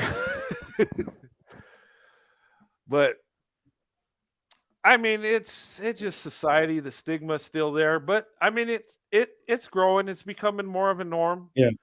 You Sorry, Brent. I'm also finding, like, with the interracial couples over here now, there's a lot more black women dating white men. But because when I was growing up, it's mainly black guys that were dating white women. But now it just seems like the trend is turning. Yeah, it is, and yeah, it is turning, and I just think that I think women, we're seeing men doing it, and they're like, well, Mm. why can't we do it too? Yeah. And I think there's an imbalance too, and I think that's what's kind of driving black women to look Mm. outside the race, because the marriage statistics, and you get to know different people. You find out that, you know what, this guy might be white or Hispanic or Asian, but he's a good guy. Or Yeah. same with the ladies, they Mm. might be a different race, but they're good people. Mm. And and black women, us as white men have been attracted to Mm. black women forever. Don't kid yourself. We Mm. weren't doing it because the laws were pushing against it. But you open that up and you see it's increasing every day. And it's going to happen more and more, and you just watch the numbers rise. Yeah. The only thing that gets me though, Brent, is that when you're out with my partner, for example, and there's another mixed couple coming towards you, like a black guy and white girl, he'll kiss his teeth because he doesn't approve that I'm with the black girl. What? Yeah, well, I've had that many times. I've had that many times, and I think I don't say a word because obviously I don't want to start problems, but it's hypocrisy, I think. That seems dumb. Yeah. So he's trying to It's show like, you it's you don't approve. it's worth him to date interracially, but when it comes to a white guy with a black girl, he probably sees that I'm taking a black girl away from the black race. Oh man, you know what? And what's crazy about that is people believe that. And I look at the stats. I'm like, okay, you're going to get upset when a white guy dates or marries a black woman, right? But black men do it 3 times as much. I know. I mean, the numbers are just so lopsided. It's like, why would you have a problem? You're dating more white women than we're dating black women and marrying them. And black women are mostly marry black men. So you're jealous of because one of us got a black woman? I mean, really? Yeah. Basically, Brent, the black woman can't have a piece of the pie as well. You know what I mean? Yeah, and the black women should be the ones complaining because they get the most scrutiny when it comes to interracially dating and marrying. Yeah. They're the ones that are attacked the most, and I see it. And I just like, this ain't right. It's hypocritical. It's one-sided. If you're going interracially date, you have no right telling the women they can't do it. That's my opinion. Exactly. It would be like me marrying my wife Sandy and getting mad at Becky over here because she loves black men. Why would I Yeah, do that? Why would I have a exactly. problem with that? Exactly. In fact, I encourage it. Yeah. You know, Because that's me. Well, I walk down the road and I see a mixed couple coming towards me. I'll smile and probably even say hello. You know what I mean? yeah. I mean, I don't know. People are silly. It's just I don't know why people. It makes no sense. People don't look at things logically. No. You know, it's crazy. I've seen people go on social media and be upset with Serena Williams getting married to a white guy, Mm. or Eve. You know, she married Yeah. that billionaire. You Yeah. know, Or Meghan marrying Prince Harry. yeah. You know, and what does that even matter? Mm. Um, but yeah, I don't know what's going on with that over there. I don't really follow the royal family. I'm not really a royalist, but it seems like Harry and Meghan have isolated themselves from the royals, and it's like it's caused a fracture between him and William, and Oh, it's like he's now what I call the black sheep of the family. oh, okay. Because well, he can't have the crown, right? Because she's not royalty. Is that how that works? Or I think they're trying to strip him of his title because, like, when little Archie was born, I think Meghan wanted him to have a title, which is only right, but the Queen said no because he would he'd be about 10th in line for the throne behind William, and then his children. Then it'll be Harry, and then it'll be Archie. So, but that's the way it is at the moment. I think he's still in Canada at the moment. mm, wow, now that's just interesting. I mean, But I but tell you what, the comparison between Meghan and Kate is unbelievable. It seemed like when Kate came along, she was what called the adorable princess. Yet when Meghan comes along, it's like the limelight's taken off Kate, and it seemed like, this is my own personal opinion, she got jealous because all the attention was now on this beautiful black woman that Harry has decided to marry. And oh yeah. you see what I'm saying? There's jealousy, and I think that's why she went and had a third child to bring the focus back onto her. Oh So, well, I I don't know, but I would think, you know, being in a family like that, you know, mm, the glamour, the attention, the mm, you know, the praise, and you know, I just you know, I mm, mean, it's a tradition thing. You know, yeah, the prime minister and you know, you guys' government actually run things, but you yeah, know, it's a tradition they keep up yeah. with, and I think don't. I think it's an outdated tradition as well. I think it should be gone. Yeah, it's kind of weird. Mm, I mean, yeah, I mean, well, I don't know if they'll ever get rid of it because it's part of the national tradition and stuff, and goes yeah, centuries. But you know what's amazing is like you look at like the I don't mean to get off subject, but mm, I like history though. But you know, you look at the royal families and they were all connected. Like in World War II, like you know, the guy in what gosh, well, Edward VIII, no, World War II. Who was I don't know who the king was in, but King George VI. King George. Yeah, but the Russian guy that was overthrown. Who was the king of Russia? Gosh, Not but Stalin. not Stalin. No, gosh, I don't know. Mm, I'm drawing a blank. No, the guy that was actually the king, that they you know killed his family, um, his three daughters and his son, and what was his name? I can't even think of it. Lenin. No, not Lenin. No, they weren't communists. They were part of the Russian royal family. No, like The the Russian Tsar. yeah, the czar, the Russian Nicholas, was it Nicholas? I think. Nicholas, yeah. Him, wasn't he related to the king of Germany and England. They Yeah, were all connected. yeah. And if you look at the Queen Mother, her surname was Boslein, which is actually a German name. So although Germany lost the war, they actually won because we're ruled by the German royal family in theory. Yeah. No, I just all through Europe, the royal families get together, and I think now that's just interesting. I don't mean to get off topic, but No, that's right. uh, yeah, interracial relationships, they're growing, and Mm, embrace it.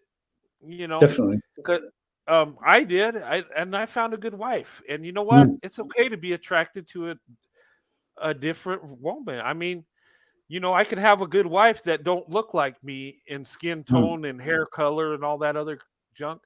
Um, we're all people. We Yeah, all but have a heart. she also brings so much richness to your life as well. Oh yeah, and you get they say, well, the culture clash. No, you can embrace both cultures. Exactly. You don't have to have your culture dominant. I mean, we create our own culture, me and my wife. Mm, We do our own thing. We're just living our life, having fun with it. mm.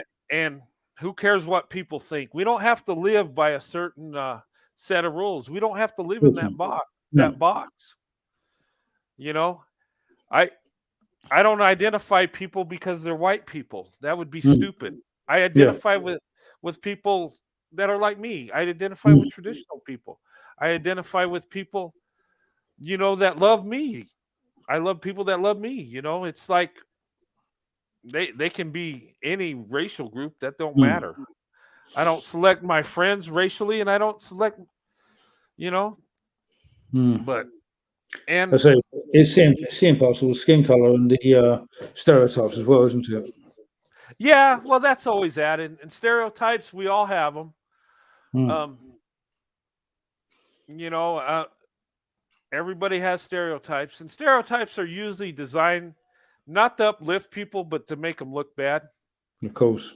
to make fun of them. Um, you know, there's stereotypes about us white guys that we like mayonnaise. You heard that one? No, no. Yeah. So maybe it's an American thing. I don't know, but yeah, there's a stereotype. Um, I just laugh at them because, Yeah. uh, but it's just designed to make other groups look bad and Mm, make us think certain things of other people. mm. Uh, oh yeah, CC. So when I met my partner, my ex-wife, I was warned that black women have a more of a hot temper than white girls, but I've noticed that all women have got a temper, no, regardless of what color they are. Yeah, I've heard that too. Or they get they're loud, they get angry. Yeah, I've heard that. But the women I've been around are actually Mm, nice, loving, professional. I mm, the that stereotype you see in the movies and stuff. I haven't seen that in black women. no. I'm sure there's some that fit that. I mean, there's always somebody that fits a stereotype, but usually I've had more pleasant relationships with black women than any other woman, really. Yeah. I mean, they're just, and I'm not just talking dating. I'm talking just friendships, just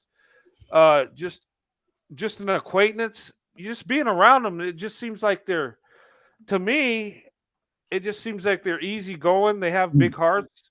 They're yeah. loving, and you Mm, show them respect, and you get it back. And it's just,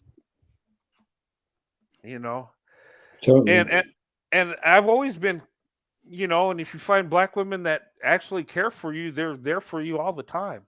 Mm, My wife does so many things for me, and she don't have to. She's not required to. She just does it out of love. And a lot of black women are like that. There's black women I've dated that have treated me like gold, mm. and nobody talks about that trait, and they sh- they display it all No, the time. it's like everything else, Brent. It's like they want to go for the negativity first. You know what I mean? Yeah, they do. They go and it just seems bizarre. Mm, but I mean, but that's just generalizations and stuff. Yeah, But I know. But as I'll always date interracially, always have done, always will do. yeah, that's me too. Because I found the black women are the best choice. Yeah. They really are. And I might sound biased, but to me, they're the most beautiful women on earth. And, Amen. and regardless of whether they're in the United States, Canada, the Caribbean, Africa, Mm. the Yeah, UK, they're yeah, beautiful. They of course really so. are. Yeah. And they got a lot of good qualities, Mm. and I've seen it. And God's I opened my may, eyes. I may be, sorry, I may be wrong saying this, but what I find with black women, they know how to look after themselves compared to some white women. The ones over here, the white girls, are more than happy walking around in tracksuits and things like that. Yeah, black women take care of their appearance. Yeah. Um, you know what? I'm glad you said that because I've seen that. I've seen black women. Black women I'm around, they really get dressed up. They really Mm. they do care about their appearance, their hair. Um, I've talked about black women's hair, and their hairstyles are beautiful. I mean, whether they're wearing braids or doing the natural thing. Oh, please. Sorry. Is that all right? I can hear that in the bedroom. Sorry, that's my partner. I've woken her up. Huh? Sorry, Oh, that's fine. Don't worry. I will put my headphones on. okay. That's what when Karen, you were saying. That's better. Okay. Can you hear me? Yeah, I can hear you. That's all right. That's fine. No, I think I just woke up a bit too loud and it's woken her up. Oh, okay. Yeah, it's probably pretty late where you're at. I know it's It's 10 to 2 in the morning, but there you go. oh wow. Yeah, yeah, we're right now it's 6:49 p.m. where I'm at. Wow. Yeah. No, getting back to what you're saying though about black women dressing really nice, getting all dressed up. They do. I mean, they know how to dress, and Mm. the black women I've seen, they're really professional. They dress nice. Mm. From what I've noticed, it does seem like they take care of their appearance better. I don't know. Mm. Maybe it's just me, but No, I've noticed that as well. yeah. And I, talking about appearance and how they dress, I was Mm. looking not to get off subject, but that video I was showing where you see the people in New York in the 1800s and Yeah. or early 1900s, and people in general used to dress better. I mean, Yeah. you see the women in dresses, a hat, the man has a suit and the hat, and they just look like they're going to a business meeting. Mm. And this is just everyday people walking the street. But I think it's because they take pride in their appearance. Yeah, most definitely. And a lot of us don't anymore. I mean, we get dressed up to go for special occasions, but I don't know. I just thought that was a good quality people Mm. had back then. I even see, my grandparents' pictures, they dressed up. My grandfather would have a suit and a hat. My grandmother would have a dress. She would Mm. have gloves on, a hat. And I don't know, just a different, I guess, just society different back then, Do you think it's also a different mindset as well? Yeah. Now you go into a Walmart, you'll see people in pajamas. I'm serious. Do you guys have that problem over there? Yeah, we do. You do? Yeah. Okay. Yeah. So that's not just here. That's all over. Yeah. And then you look at it and think, what the, you know what I mean? It's like Yeah. they rock up in dressing gown, pajamas, slippers, and when you look at them, it's like they think you're being pedantic or like, I don't know. It's like to them that's normal. Where to someone like myself and you and Sandy or any other black woman, it's like you get dressed up if you're going out anywhere. Yeah. I I have a question mark from Humbly Brat Vortex. I can see it. Black type Yeah. eyes. Not that I know of. I've not been invited to any. I don't The only, I don't go on. I don't mean to sound I don't mean to sound ignorant, but what is a black tie party? Is it just a dress up party? I think so. Yeah, like go for a meal or somebody dress up smart. Oh, Normally, okay. normally I've dressed up smart like for weddings or things like that. If it's for a party, then yes, you do go casual. You go smart casual, but not actually in a shirt and tie. Oh, okay. So it's like a party you get dressed up for. Yeah, like something what I call a formal function. Oh, okay. Yeah. Okay. I just put that up there. I caught the question. Sorry, Mm. guys, if I missed the question. Just if you have one, put it on caps if you can, so it catches my eye. Because I'm an old guy with tunnel vision. Yeah. Why do you think I wear these? Yeah. Uh, but yeah, I mean stereotypes and stuff, and Mm. but I've seen so many qualities in black women that some of them, we see it, and Mm. some of them are talked about, but some aren't. Some are just, No. and I don't understand why. Somebody said in the chat that uh, when I was talking about, a double standard about black women dating out, why are Mm. they so scrutinized? Somebody said that they look at them as like traitors, and that's Yeah. sad. Why would you? Yeah. If black women are traitors, black men are 3 times the Mm. traitors. If you Exactly. go look Mm. at it that way. Yeah. Uh, I've also and- heard the saying. I've also heard the saying that black women who date white men are bed wenches. oh yeah, yeah. Yeah, and that's a terrible term. That comes from you Slavery, isn't know, it? Oh. yeah, the slave master sleeping with the slave, Mm. and why would you say that about a woman? In that situation, she probably had no choice. She's probably Mm. forced to. And to Mm. refer to a woman today, and that I don't know, that's just disgusting. Um, but haters, that's what they come up with. Exactly. Yeah. Yeah, hit They the need, like button, guys. yeah, they need to crawl back under the rock they came from. You know what I mean? Yeah, exactly. Um, yeah. But yeah, we heard all those nasty terms, and you know what? It seems like it's more on black women for those horrible terms. Totally agree. I haven't heard no names of any other group that dates out. What do they call white women that date black men? I've I not don't heard think anything. there's. I haven't heard nothing. No. I mean, I guess the worst is Becky, but it's just a slang word for white woman. Yeah. I mean, it's not a bad thing. I mean, No. it's not derogatory. Um, I haven't But I heard know nothing. but I know black women do get hated on because they date white men. Yeah, not so much from us though. I mean, white men. No. I haven't seen white men get mad at that or even No. attack it. No.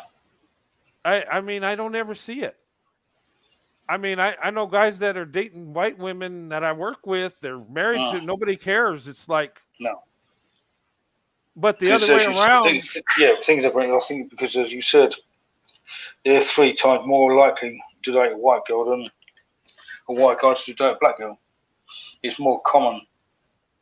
Yeah, it's much more common. So you would think that they'd be more for it, logically, right? Yeah, definitely. I mean, because if you get your way where you could date out and they can't, what about the women? They're supposed to just live alone and hope somebody snatches them up. I don't know. I'm just logically thinking about it. I'm like, well, how does this work? Yeah. You, I haven't got a clue. yeah, but I mean, how could you expect your woman counterpart to be loyal and you're not? I just don't get it. Yeah, no. Yeah. Yeah. But anyway, yeah, it's silly. I mean, just thinking about this stuff and people's reaction and what they think, it makes no sense. No. It's like also, as you said about the hate, most of it comes from people sitting behind a computer screen. They wouldn't actually say it to your face. Oh yeah. Well, the keyboard warrior is out there, you know. Yeah. Yeah, I could go on anybody's channel and type some hateful stuff, and they don't know who I am. No. I could create a fake account and tear into anybody. But you know, and maybe that's why you see it more on social media, because it's easier. And maybe I was thinking about these trolls, and maybe some of these trolls might not really care if you date interracially. Maybe they're just going out there to create havoc just to see if you'll have a reaction. Maybe we thought it could be that this guy doesn't date interracially, but your partner is more beautiful than what his is. He's more jealous. What's that? I'm sorry, I was reading. I said, well, what it could be, one of these trolls could be someone who dates interracially. Yeah, your partner is more beautiful than his partner, and he's jealous when you're jealous with you. Yeah, it could be that. It could be many things. It could be, who knows? I know I get these trolls that come in and put like code words in. It's like spam coming in. Yeah. And I don't know. It's just, I think it's people making up accounts to troll. It's weird. I mean, I don't know. You think people wouldn't have the time to do this sort of thing, would you?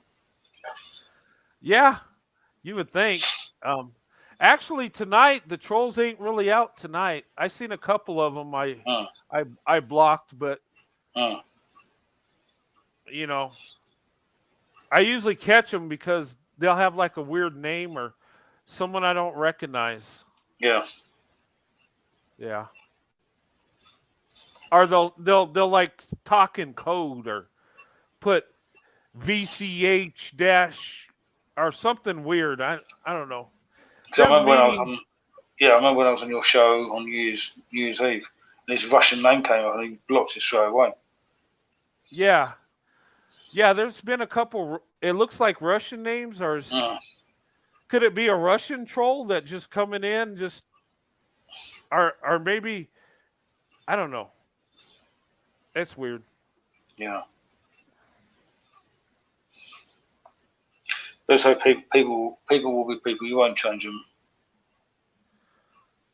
No, you won't. And yeah, people are going to be people. People are going to be hateful and do this thing. Don't. Yeah, I won't. Sorry. Thelma said, "Don't talk up the trolls." Yeah, I shouldn't. It's called spam bot. Yeah, I think that's what it is. Spam bots. Yeah. Here come the spam bots. Dun, dun, dun. Yeah. But let me get this stuff off the. I'm just taking these videos down I put in there. Yeah. You know, I would just say, you know, interracially date if that's what you want. And guys, you know, relationships, you know, I believe it starts as friends. And, you know, and you think about it too, when you're married, marriages that work, the husband and wife are like best friends. Exactly. They really are. They love being around each other. And people say that, you know, it's not about love, it's a business arrangement. No, it ain't. Yeah, you got business in there. Yeah, you got to provide for your wife. And yeah, there's an economical element to it. But if you don't love each other, it ain't going to work. Exactly. You got to have more than money and security. You got to have the love too. But there's also these people who come out with this notion that white guys marry black women for black women to get their passports. Oh, is that's what they're saying over where you're Yeah, at? yeah. Oh, okay. Don't get me wrong. Don't get me wrong. We have had occasions of people doing that, but you can't tie everyone on the same brush. Oh, okay. Because do you have like students coming over? Is that what it is? Or I think so. Yeah, I think so. yeah. Because you guys have a pretty big black population, don't you? That are actual citizens. Yeah, we do. Quite Yeah, a few. especially from the Windrush generation. Oh, okay. And so, and the Windrush generation. Obviously, they've had children as well. So we've got their descendants and things like that, which is absolutely brilliant. Oh, okay. I have a question. I have a question for Mark. How do British guys approach black women? Okay, Mark, this is for you. Put me on the spot. Why not? Oh, yeah. I think we approach black women the same as we do normal women. But I think with white guys, there is the apprehension there. Will the black woman actually fancy will the white guys actually fancy the black woman, or will they be rejected? Oh, okay. Yeah, that's interesting because you know what? Over here,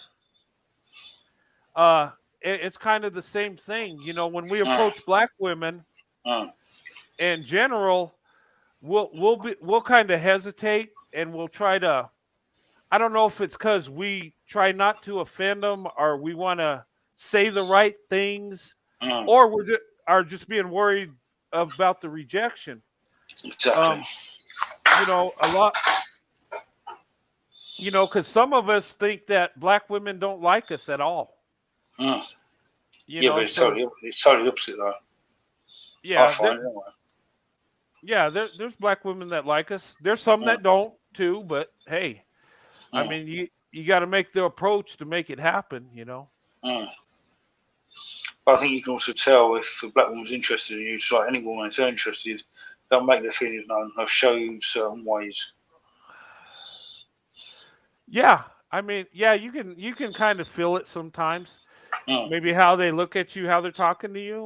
mm, And that's not to say because a woman's nice to you, she's mm. interested. No, that don't mean that.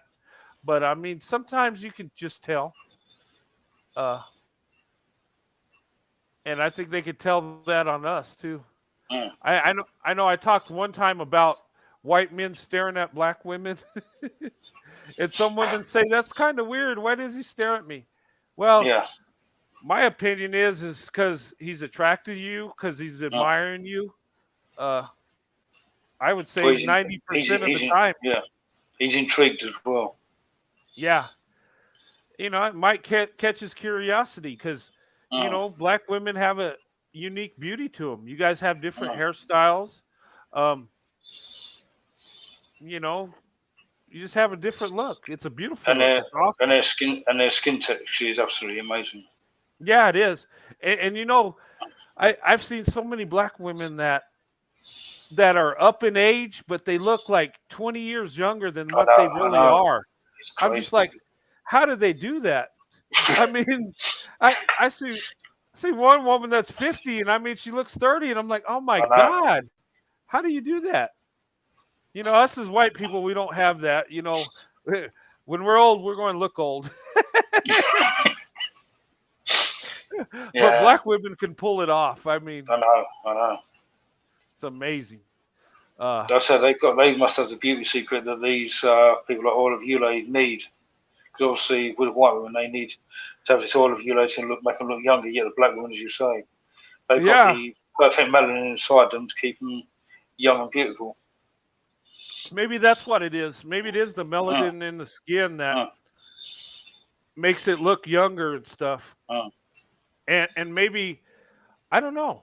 I always wonder because a lot of them look younger than what they are, and mm. I'm sure a lot of these women just take good care of themselves. But Exactly. could you ask Mark if they still have? Oh, come on. Okay, I'll ask him. All right, Mark. Wait, Go on. where it is? Okay. Oh no, that ain't it. Sorry. Okay. Could you ask Mark if they still Yes, have we tea do. time? Yeah, we do. Come on. But now it's sometimes it's afternoon tea, but then in the evening it's like dinner time. So it can be flipped on its head. You can have your tea time earlier. You have your dinner a bit later on. Oh, okay. Yeah, I knew the answer to that. Yeah, of course the English are still going to have tea time. Come on now. Yeah. But yeah. But you guys have certain times you have tea time and stuff? Yeah, normally about 4 or 5, between 4 or 5, I'd say, and then dinner time. Sometimes people have dinner over here between 12 and 2, but then it all depends upon if the family are working, and it goes into the evening about 7, 8 o'clock. Oh, okay. I mean, we drink tea over here, but not like that. We just when we feel the urge for tea, we'll drink it. Yeah, But because it, obviously, what you class as tea time is, hang on, is like having a cup of tea. What we say tea time, you have like tea, then you have like a meal as well. oh, okay. Yeah. Because We don't really have that's a no, go on. What are you saying? yeah, we don't really have a set tea time. Mm. I don't know. I know when I was in the army, this guy that was from England, he was like, "You guys don't even know what good tea is." He said, "You threw it in. You threw all the good tea in the bay back in the." I was like, "Yeah, you're probably right. I don't know." But yeah. Oh wow. So what if so it's just a tradition you guys just do certain times depending on your schedule, I would guess. But Yeah, yeah.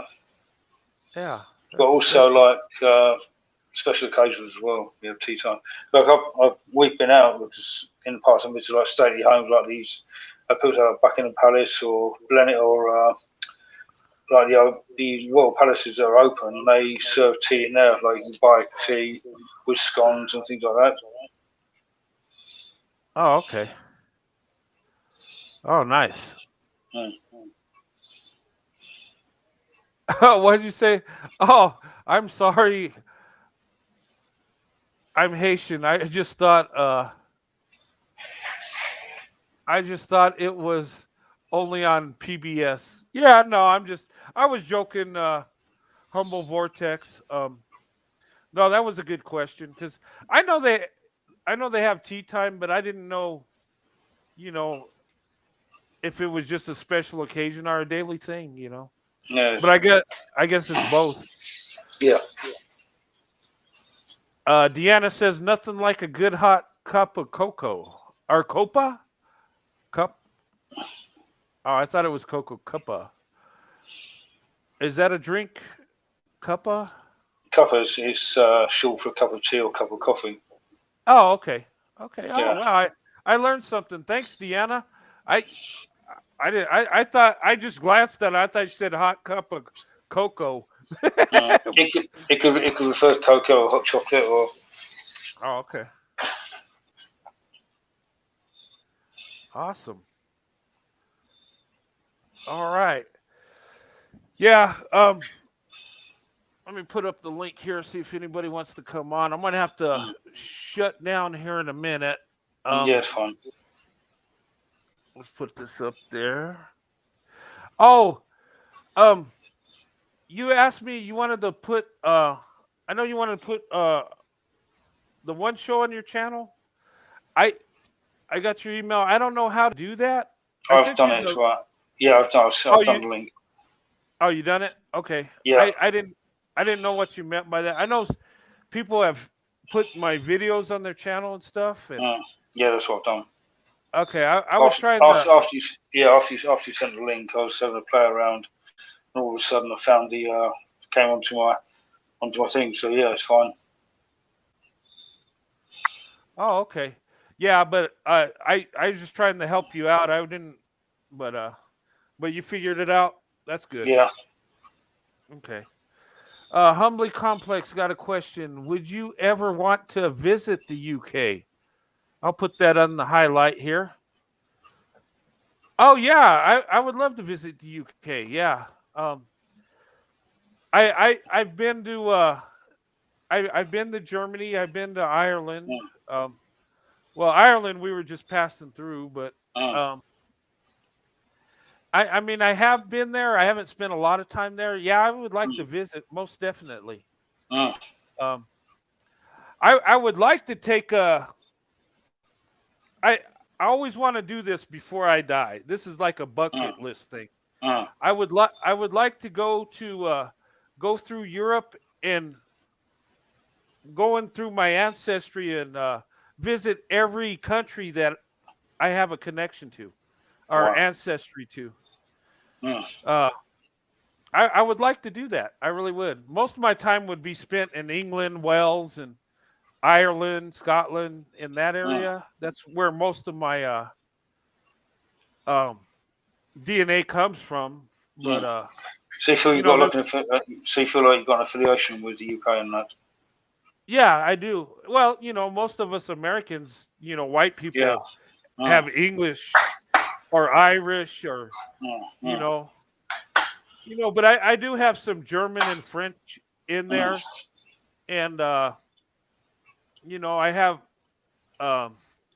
some Swedish in there. So I mean, but mostly it's around England and Wales in that area, which would make sense. But I would just like to visit, and find those spots where I have ancestry, because I've traced it down to the 1600s. Wow. And like I was telling you, I found ancestors in Wales, Liverpool. I found one ancestor there. That was actually my first one. Northern Ireland. I know my dad's side of the family. Ireland and Scotland.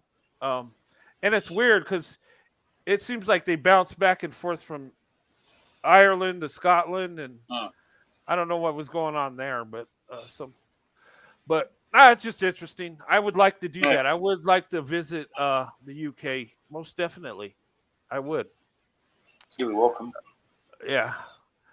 So as you listen to what you just said now, it's like you're of mixed heritage anyway. Yeah, it's mixed. It's all white. It's all European, but yeah, it's mixed. And I don't think there's really I don't know. I bet even people that are in England and France or any of those other European countries, I bet a lot of those people got mixed heritage too. Of course. Well, Europeans been moving around all through Europe, sure. Yeah. So. And I think sorry, Brandon, I think you find that so many white people that, or especially racists, that if they trace their heritage back, they might find they got black people and black ancestors anyway. Oh, let me tell you about that one. Okay. Yeah, you are right. One of my cousins had there was a couple of them that had an issue with my wife, right? They didn't say it, but they didn't like it. And they did the ancestry thing, and we got different grandfathers, but we're cousins because we got the same grandmother. And they found out that they had it was like 2% black, but they had an issue. I was like, oh. My dad was like rolling, laughing, like, yeah, okay, you self-haters. But yeah, you know what? There are people that do find that in there. It's it's kind of lopsided because when you do DNA, white people have very little black, if any, but black people, it seems like a lot of them have European DNA, and it just, and if you look at it, why would that be? But you know why it was. You look at our segregation laws. If you had a child with black and white people, they're already considered black. Yeah. So what we did in society is we took our children that were black and white and just said they're black. Yeah. So that's why that's kind of lopsided there. But yeah. But anyway, yeah. But what you said, yeah, that was funny. And I've seen one show, they had one guy on there that was like a known racist, and they did DNA, and they found out he had African DNA in him. And I think the hate group we belonged to kind of disowned him, but he wasn't pure, I guess, in their eyes. But I mean, yeah, it's a neat thing to do. I would suggest that, people study your DNA, find out, what, tells a little bit about yourself, and it's amazing how they can put percentages in a continent. I was like, how do they do that? Yeah. And I've seen, like mine, it has percentages in different parts of Europe, but black people, they have it like in different parts of Africa, and they study, like, figure out what tribes they came from. I mean, it's a neat thing to do. I would suggest everybody look into that. It's fun. But yeah. But anyway, I'm gonna have to wrap this up. It's getting late. I say it's 20 past 2 in the morning. 20 past 2 in the morning for me. So yeah, you get you some rest, Mark. It's good seeing you, brother. And you. Love talking to you, and I'll see you again. And everybody in the chat, thanks for coming on. Thank you, Mark. Thanks for the questions. Oh yeah. Yeah, and hey, thanks for being a good sport answering them. We love your perspective on it. Coming from the UK, Yeah. and being in an interracial relationship. That's awesome. Yeah. And I wish you the best, and God bless you, sir. And cheers. And I'll be welcome back anytime. I'd love to come back. Oh yeah, you're welcome anytime on my platform, sir. Fantastic. I'll give you the VIP, okay? So when you come in, we'll bring you right up. Cheers, Brent. Thanks a lot. All right. Thank you, sir. Take care of yourself. All right. Same here, buddy. Thanks for coming on. All right. Yeah. Bye. Bye. All right. Bye. We'll see you. Okay. That was Mark. Enjoyed him coming on. Good discussion. We kind of went a roundabout way of other things, but I just like learning from different people's cultures and stuff. And thank you guys for the questions. If I missed some, I apologize. I get wrapped up so much in what's going on. Oh, I'm sorry, Humbly Complex. I'll have to ask him how long he's been writing poems. But anyway, I enjoyed doing this show tonight. The topic was interracial relationships, taking them for granted. Think about what these people went through. What what the man had to do to be with his wife, he had to pretend he's something he wasn't, to marry a black woman. And it just seems odd that back then I don't see it. Oh, there you go, Humbly Complex. Mark just put it on there. He's been writing poems for about 2 years. Hey, thanks, Carolyn. But we take interracial relationships for granted. Okay, the most hate we get is rude stuff from a troll or somebody's stupid opinion. But we can do what we want, and that's the beauty of it. Thank God I'm living in today's time and not in the past, because I would have had to jump through hoops to be with a black woman. I'd have to do it secretly. Thank God I can marry my wife and have an awesome life and everything. And, but we do take stuff like that for granted. It's a blessing to have the freedom to love and marry whoever you want. That's a good thing. I think interracial relationships is a beautiful thing. I think it's good. Everybody should have that opportunity if they want to do it. Okay. And I always say, you know, it's a good thing if you're strong enough and you love that person. If you're not, don't bother with it because you're going to just hurt somebody. Thank you, Humbly Complex. But you know, that man, Mr. King, had to go and act like portray himself as a black man to be with a black woman. And he did it for several years. He was able to live a double life. And of course, he was famous, wealthy, and had the resources to pull it off. Just think about the average people that, the average guy that might been in love with a black woman that didn't have the resources to pull that off. Think about it. Or the black woman that might have loved that white guy, but society would not allow it. But anyway, guys, um, but relationships, I believe, and I'll say it again, I believe it starts when you're a child. You learn how to develop relationships. Starts with friendship. And when you date, people that have good relationships as children, a lot of times will have good dating relationships and then marriage. But and it's the character of the people and stuff. But anyway, I had fun tonight. I hope you guys enjoyed the videos. um I hope you enjoyed it. I hope you enjoyed the discussion. We did get off topic a few times, and I apologize for that. But Mark's an interesting guy, and I like to pick his mind and stuff, and how things are in the UK. I like to you know about those things. And you guys had good questions, and I thank Mark for being a good sport and answering them.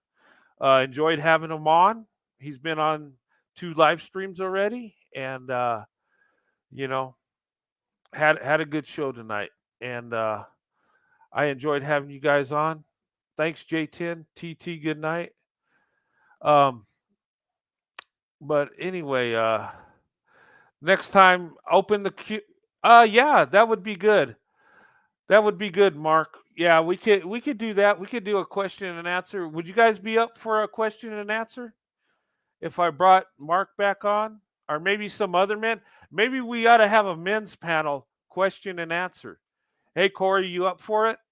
One night, me, you, Mark. Maybe we could get Jersey guy up here, or any of the men, in the chat are watching. If you would like to come up and have a man's panel, men, and we can let the ladies ask us questions when it comes to interracial relationships. I think that would be a good Q&A. Um, but most definitely, Mark says he's up for a Q&A. I think that would be very awesome. And also, guys, I've been talking about the dating game. If you guys are interested in doing this is going to be an avatar only. I'm not going to have people on video. Okay, it's just going to be an avatar, and we're going to interview, ask questions, and we'll let the chat decide who should be with who. But I don't want to do a video because I don't want the trolls coming in and say, look at it, her hair, look at his nose, look at, I don't want that going on. But I am interested in doing that. If you guys are interested, email me. We could put that together, and that would be a lot of fun. And then the question and answer thing would be good also. Okay.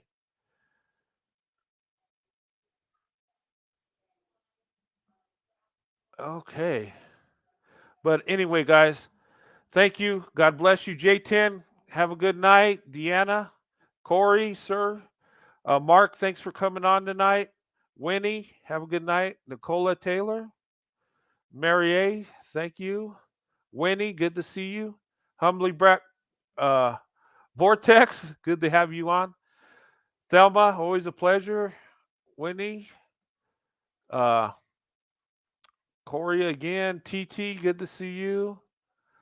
Let me make sure I get everybody. Carolyn, good to see you again. Mark, as always. Darlene Palmer, good to see you. Thanks for joining. J10 again, good to see you. Okay, I think I got Charlotte Willis, good to see you tonight. Thanks for being on the chat. Akeda Reyes, I hope I said that right. Good to see you. Thanks for coming on. Nicola Taylor again. I think I got everybody in the chat. Okay. If I didn't, I apologize. I'm trying to get everybody on there. But anyway, guys, have a good night. Thanks for joining me on tonight's live. I hope you enjoyed the videos. I hope you enjoyed the commentary and the discussion me and Mark had. I hope you enjoyed it.